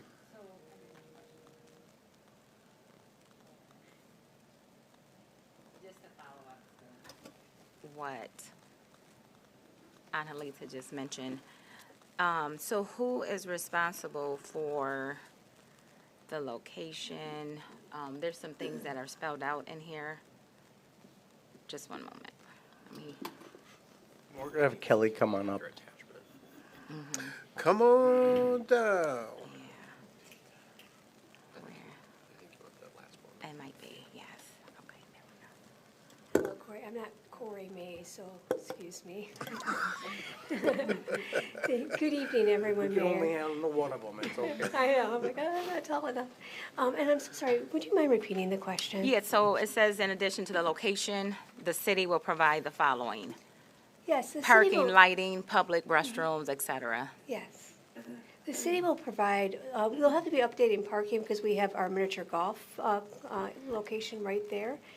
So that arranging for people to be able to enter the miniature golf, some movement, and so there's those type of things that would have, infrastructure. Bathrooms we provide at the miniature golf course, so there might be some upgrades to that to provide for more flow of traffic. Currently, as is contemplated, what we have there is what we're contributing to the project. And we may in the future want to renovate those things, but like we already got the bathrooms, we already got the stuff there, so that's what we're doing for this project to support in the initial stages.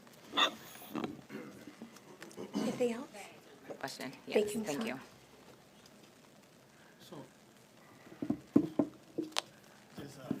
So again, now would this be located at? I'm sorry, I'm tripping.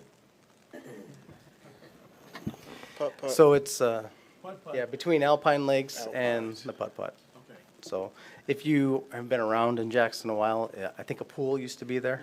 Yeah. Okay, yeah.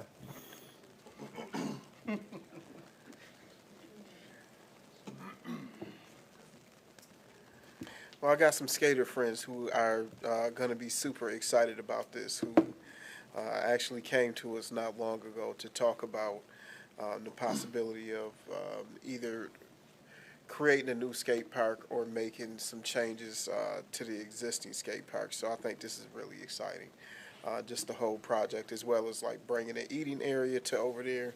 And so I'm excited about this project all the way around. Super excited about it. Any other comments, questions, concerns from council? Was there enough room between the two to do that? Because I was gonna ask the same question as Freddie, because I didn't know where the putt-putt went. It's that So- big blank area. Yeah. This is the putt-putt over here. All of this area. It's just not shown on their map. Okay, yeah, that's what's like, where's the putt-putt? I got it now. Okay, Madam Clerk, if you will proceed and tally and display the vote.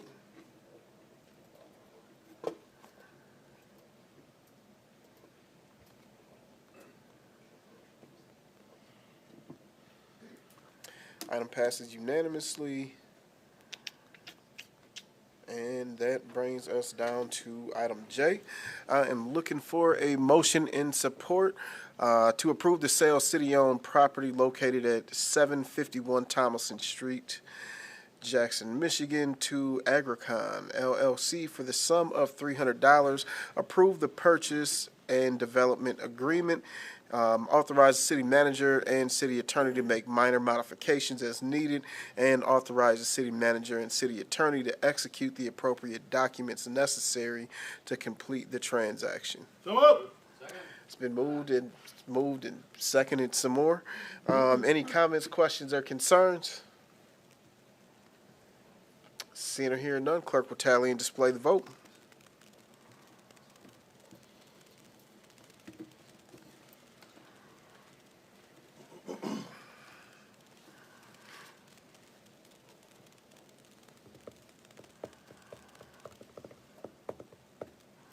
Item passes unanimously. And that brings us down to council member comments. Councilmember Wood. Thank you, Mr. Mayor. Thank you, city staff, public commenters, residents who are here. Man, I had 824, so I'm not going to make it.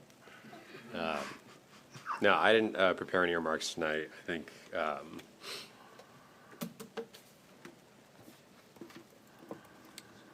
I'm a fairly jaded person, which I think most people who know me know.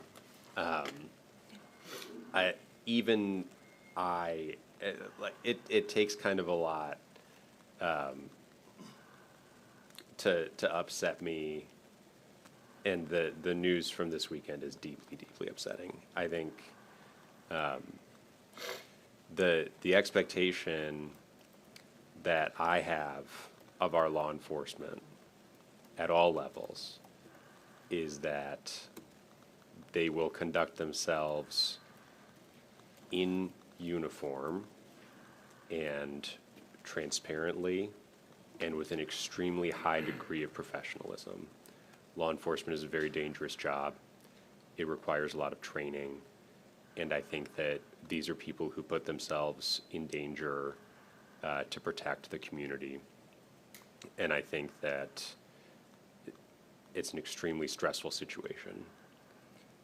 And I think that as citizens, we have to trust them to do that job. And I think that it is a reasonable expectation that they're going to have to use deadly force from time to time. And I think that in trusting people with that godly power, I think the standard for that has to be absolute perfection in every instance. And I am hopeful that there will be a thorough and impartial investigation, and that the truth will out, and that in the event that there was less than perfect behavior, which as an amateur person there really seems to be, I hope that there will be accountability for that so that trust can be restored. And I hope that we can expect the same level of professionalism from people exercising the power of the federal government that we expect from our local police department. And so I have been very upset because I am starting to take it personally that I feel like the only person who really cares about the Declaration of Independence and the Constitution of the United States. And I am heartened that there are people of all walks of life and political stripes who seem to be similarly upset. Thank you, Mr. Mayor.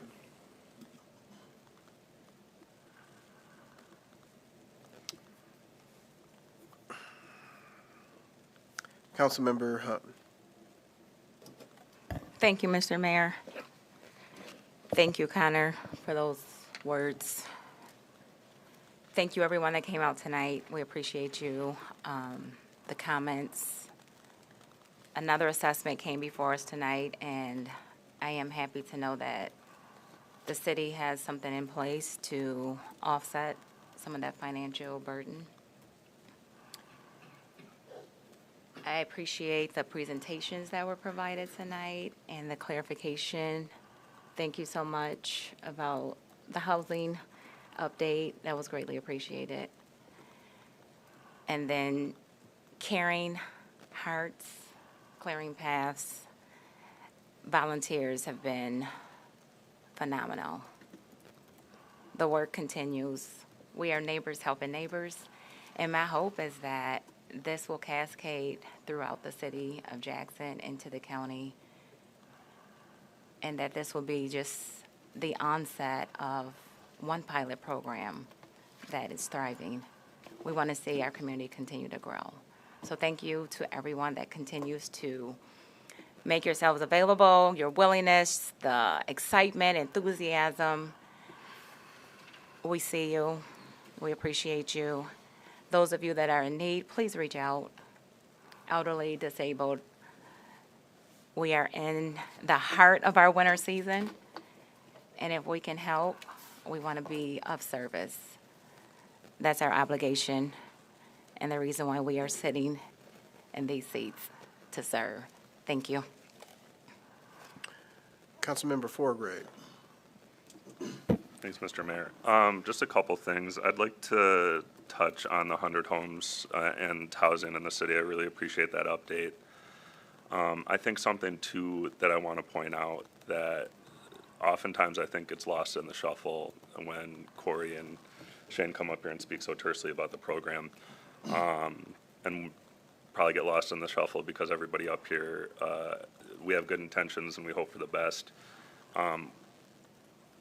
You know, I don't think I speak for just myself when I say that when we sell these homes with the down payment assistance, we are not simply giving somebody a home with that equity built in out of the goodness of our heart. That's a big part of it. But I think a bigger part of it is big picture, looking ahead. The city is funded and we provide services to our residents in the city by collecting property taxes. And we collect 0 property taxes on vacant lots that we own. So if we can build a new home and start $25,000 in the red, and in, I'm gonna say, less than 6 years, we are making money on that property again in revenue that we can then turn around and give services back to everyone. I think it's often lost, and I think it's incredibly important. It's incredibly forward-thinking. It's how communities grow and begin to thrive and prosper, and it's nice to see us trending in that direction and not racing towards the bottom. I'll echo some of what was said about our DPW. I really appreciate all the work they've done the last couple of days with all the snow we've gotten. My family lives on a sleepy side street, and without fail, we have a house with a one-car garage too, and being the incredibly chivalrous husband I am and humble person I am, I park on the street so my wife can park in the garage, and without fail every morning I wake up to go start my car and it is covered in snow because it's been plowed, that little sleepy side street, and I really do appreciate all the work they do this time of year. I know it's a lot, and it's appreciated. And, no small thing, it's appreciated because I get to feel like I'm in, those car commercials when it's slow motion, through a snowdrift? When I get to go to work every morning on days like that, that's what it feels like to me. I don't think that's what it probably looks like from the outside looking in, but that's what it feels like to me, which is nice. So thank you. Yeah. Huh? No, dude, no, you just drive fast. But thank you, DPW and city staff for all the work they've done behind the scenes too for the 100 homes. I think it's awesome. And there really is no downside to it, whether it's helping somebody or helping everyone in the long run. It's an amazing program, and I'm really proud of it. So thanks.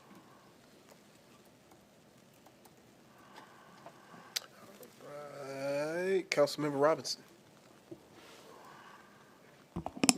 Thank you, Mr. Mayor.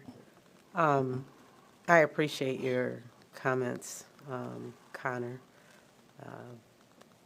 and what you had to say about what we've experienced in this country. I want to thank everyone for coming out tonight. It's really cold out there, but we appreciate you coming out. The Community Development Department, exciting news for the homes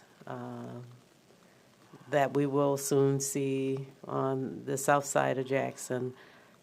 Yes, we have several vacant lots, but we can't fix everything overnight, but we do have some progress that residents will be able to see.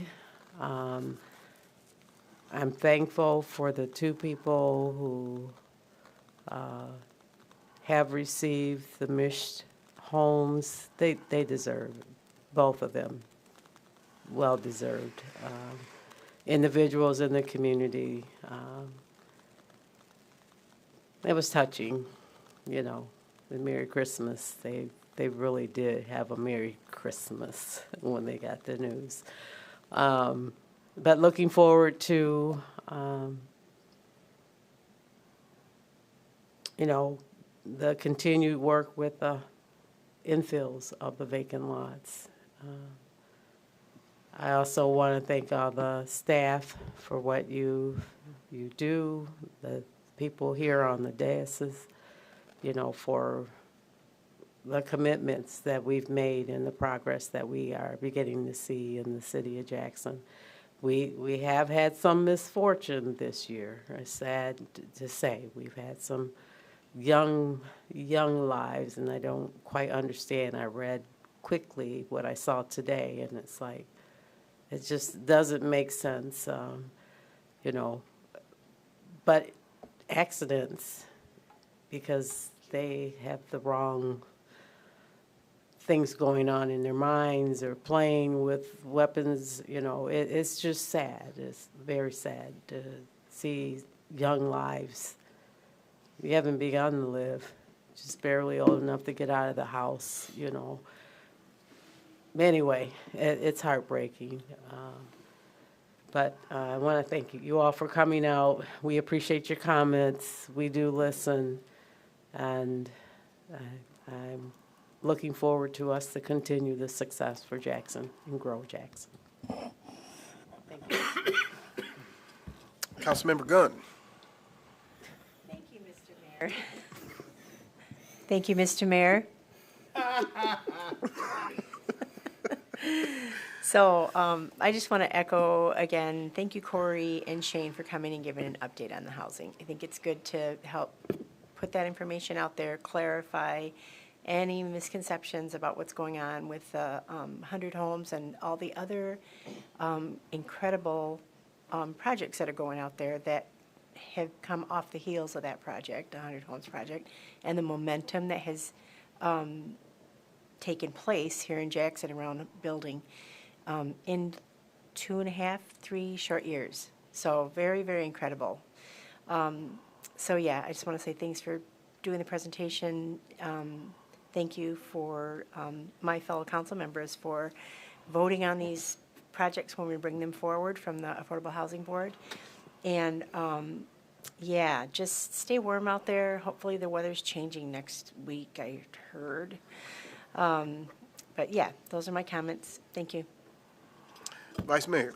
Thank you, Mr. Mayor. First, I'd just like to give my condolences to our state representative, Representative Schmoltz, for her loss. You know, I can't, haven't had a loss like so. I can't even fathom anything like that. But my prayers are with her and her family on a loss, and I just want to say that first off. So I just, yeah. Sorry for that. To give y'all my condolences. Oh yeah, and everything is for everybody talking about DPW. I know with DPW, just all the workers, regardless, who do plowing, snow plowing with the big trucks. You know, I can imagine the stress they are under. You know, there's cars to your left, cars to your right. You're running down the road, and you have narrow streets you got to go down to, back and back, and you're doing this every day, continuously. You know, I know just your job, but I'm sure it wears on you emotionally. You doing it day, morning, evening, just constantly. And we have a lot going on. So I just, you know, thank these guys for what they're doing out there, and appreciate everything that they do. When you look at it, some might complain about the streets haven't got plowed, but they get to them. But the stress, the time they put in, the effort they put into it, and no rest, no time to, you know, calm down and just relax. But I just thank everything that they're doing. It's it's human wear, it's equipment wear, it's just a lot of things that are happening. Appreciate everything that they're doing. Oh, Shane and Big Dog, thank you for that presentation. I know that was way more than 10 minutes, but that's okay. It's okay. That's okay, but you did a good job. You know, I appreciate everything, but for me, I always said that I appreciate the Mish homes or the accessible housing that was built. Hopefully, somewhere in the future, we can find more grants, more opportunities to build more homes. Because when we building houses and apartments, I know we have ADA, but just being specific about people with disabilities and looking at them and their family, I think this is a great thing. So maybe in the future we can find more grants and find more opportunities to build more homes, Mish homes, for those who really, really need it. They won't be left out or left behind. Thank you. Mr. Mayor, you can talk till like 9:15. I don't care. Please do a good job. I'm going to talk real slow.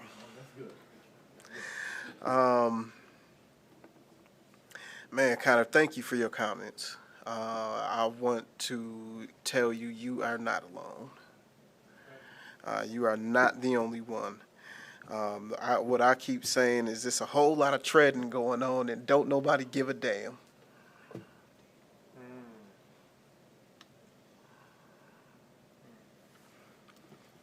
Makes you wonder.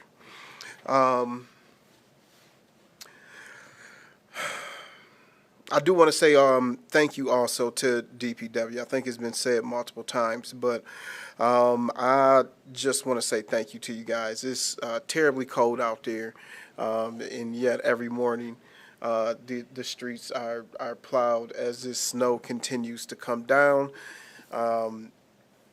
Shout out to my friends who moved to Michigan and thought the last 2 winters were real winters. Welcome to what Michigan winters are actually like in real life. Button up and stay warm. You know, on the subject of being cold, and I deleted this comment, but I think it's necessary to say.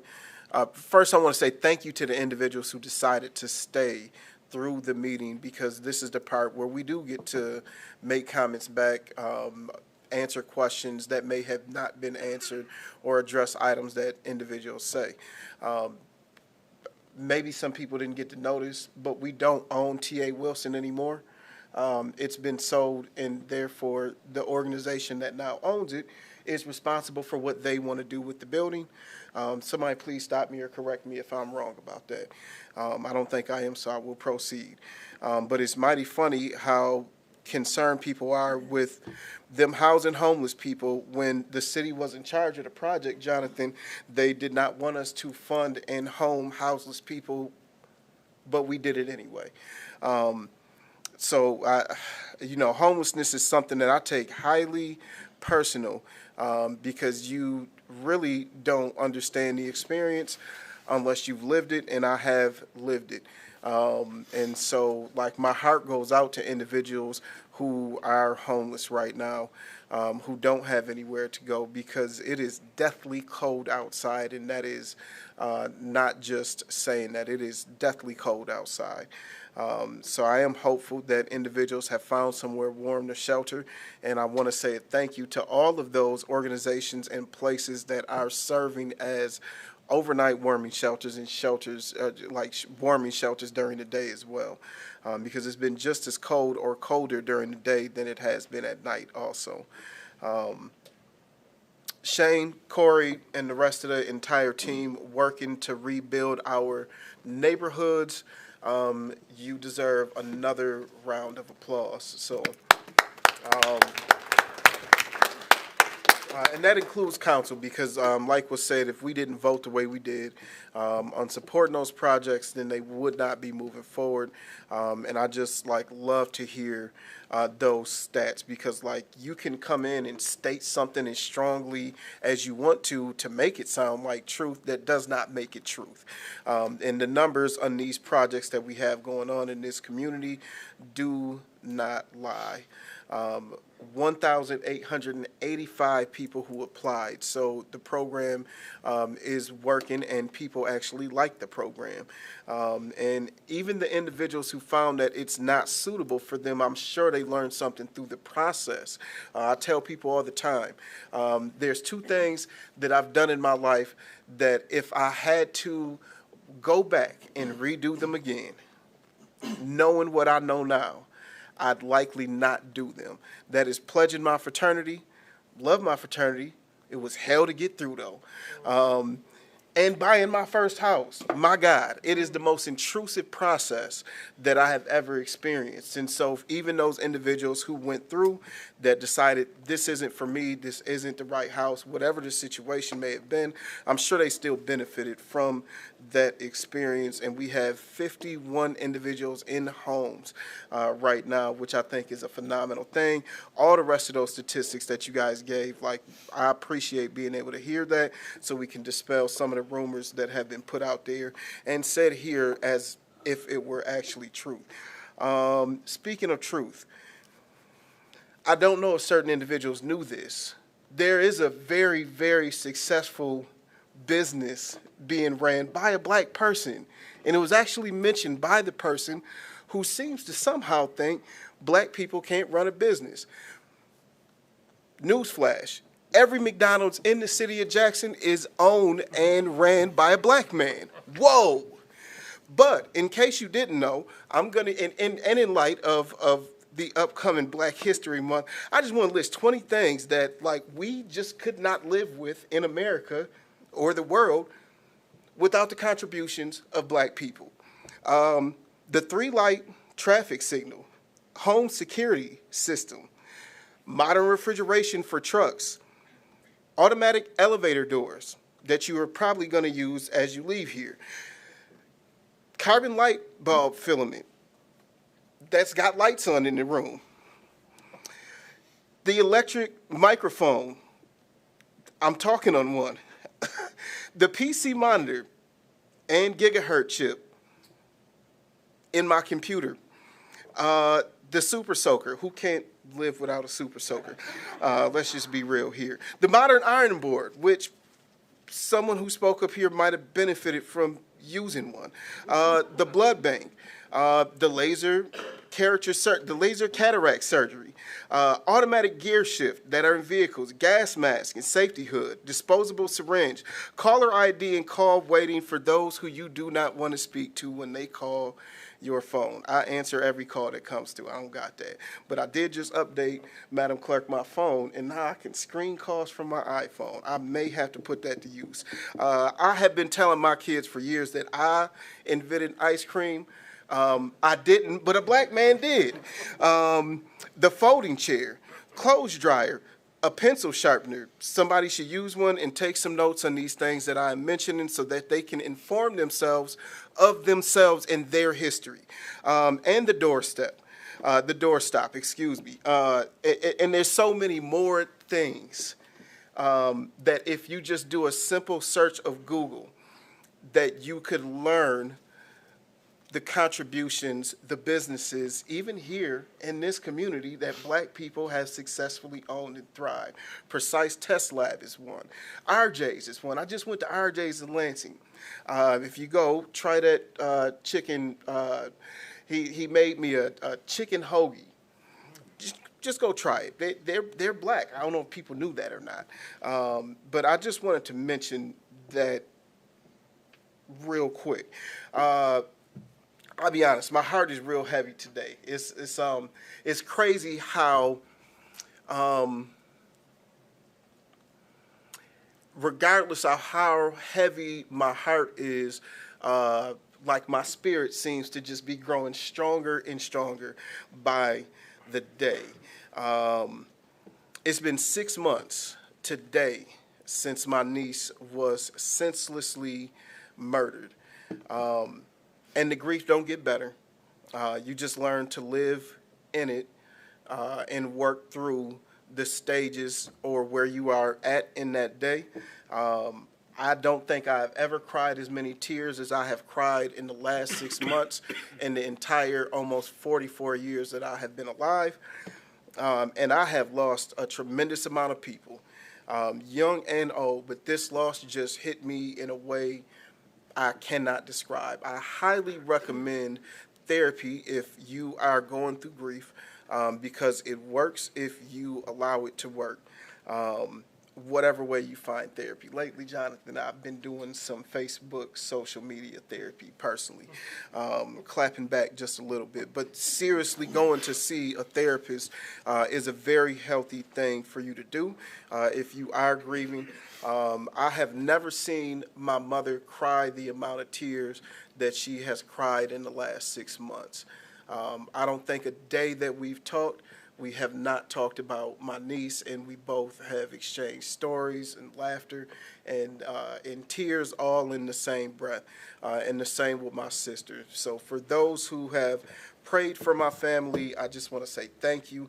Also, one thing about losing somebody and like being in grief, it also makes you extremely sensitive to other individuals when they lose someone. Like I've always and already have been a very sympathetic and empathetic person, especially when it comes to death and someone losing their life or losing a loved one that's close to them. But it definitely hits way different when you are in deep grief yourself. And so, like, my heart goes out to everybody whose hearts are hurting from losing someone, and I know that there is no timeline for grief. It could be someone you recently lost or someone you lost years ago. It doesn't matter, because grief will hit you like a ton of bricks at any given moment.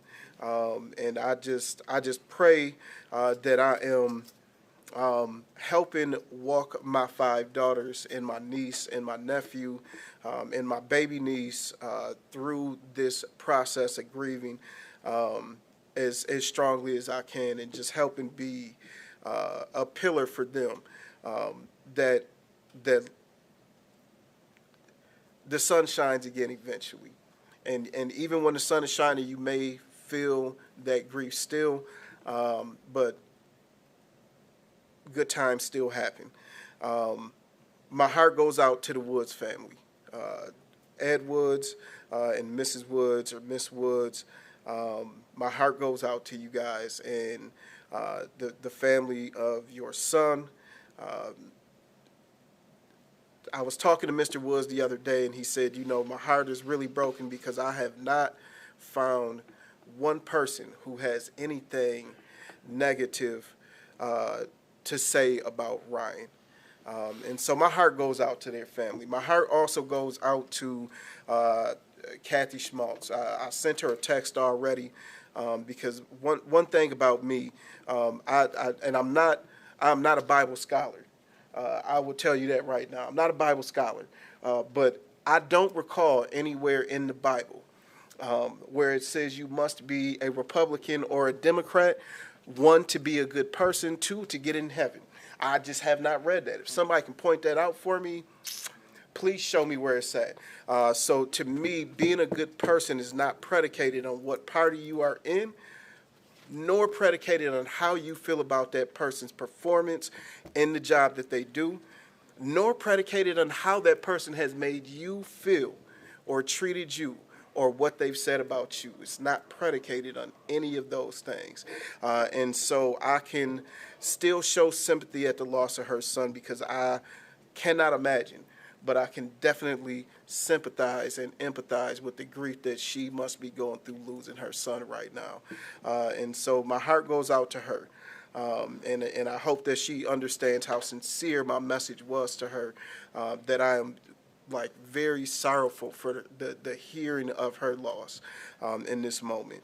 On a lighter note, I just want to say thank you to Jackson Public Schools, specifically Mr. Y. Mr. Y is the music teacher, choir teacher for my daughter. My daughter is in honors choir.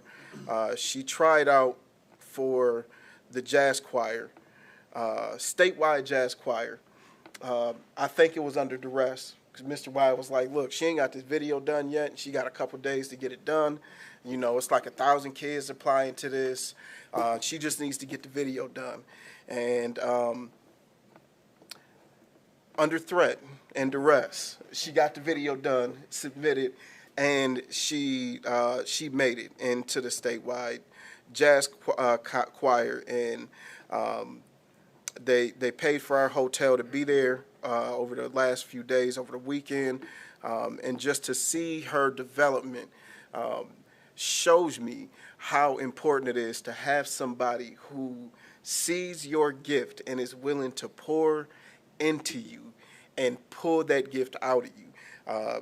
This is significant for me because I know everybody, well, a lot of people have heard her sing before, but she was very discouraged going into ninth grade. She did not want to sing anymore, and it was because of a teacher. Because of the way this teacher outcasted her, picked on her, belittled her, and did not give her opportunity. She was ready to just be done with singing. But we encouraged her to continue, and I constantly encourage her to walk in her gift. And it is definitely a gift from God for her to be able to sing, and that just makes me proud of her. But I really appreciate the way Mr. Y pours into her. Like you can just feel that he really believes in her gift. And so I just want to shout him out publicly right now and say thank you to him for pouring into my baby. I appreciate that big time. And that's all my comments for tonight. Mr. City Manager. Yeah, thank you, Mr. Mayor. Just a couple tonight. One's a little bit long, so I'll start with this. The deer call that I mentioned at our last meeting didn't happen, but the state, I am told, has coordinated with themselves to make sure the deer tags are available, and the deer call will happen this weekend. There's information on it on our website. You can find it there. I do want to take a second. Thank you, everybody who's acknowledged the efforts of city staff tonight. It's a great place to be. I'm proud to work with everyone I get to work with. And I'm also proud to know that we have some standard bearers in the law enforcement community here in the city of Jackson. And I think that you could look to the way we operate with respect and dignity shown to all as a way that every law enforcement agency should operate. So thank you for all the plaudits for DPW and that, but I wanted to single out, and we talked about law enforcement tonight and stuff, so I wanted to let people know and let everybody else know, remind people that we have a pretty high standard here in the city of Jackson for our conduct, a culture now set forth and advanced by Chief Simpson. So thank you for that. I also want to acknowledge our fire department today and acknowledge their heroic actions taken by the Jackson Fire Department B shift at the fire last week at 324 Clinton Street. Fire crews were dispatched to a reported structure fire with initial information indicating occupants were still inside that residence. They were able to place units en route in under 1 minute from the initial dispatch and arrived on scene within approximately 2 minutes. The first arriving units experienced heavy smoke and fire conditions on both the first and second floors of the structure. 2 victims were immediately identified, one located outside the porch area, and the second victim was unfortunately trapped on the roof, exposed to heavy smoke and advancing fire conditions. It should be noted, quick, decisive actions by the fire command and operating crews and our mutual aid partners, a well-coordinated rescue and fire attack was initiated. Crews effectively leveraged staffing assignments and apparatus placement to conduct a coordinated interior fire attack to control the fire spread, while rescue companies laddered the structure and performed what I am told, I'm not an expert, I've only spent a day and a half as a firefighter, a textbook roof rescue, something I don't have any experience with, successfully removing the victim from imminent danger. I want to give kudos to the B shift of Jackson Fire Department on that day for saving lives and continuing to make a difference for the people here in the city of Jackson. Thank you, and that is all. Looking for a motion to adjourn. We are adjourned. Dang, what happened? Man, I keep 15 minutes.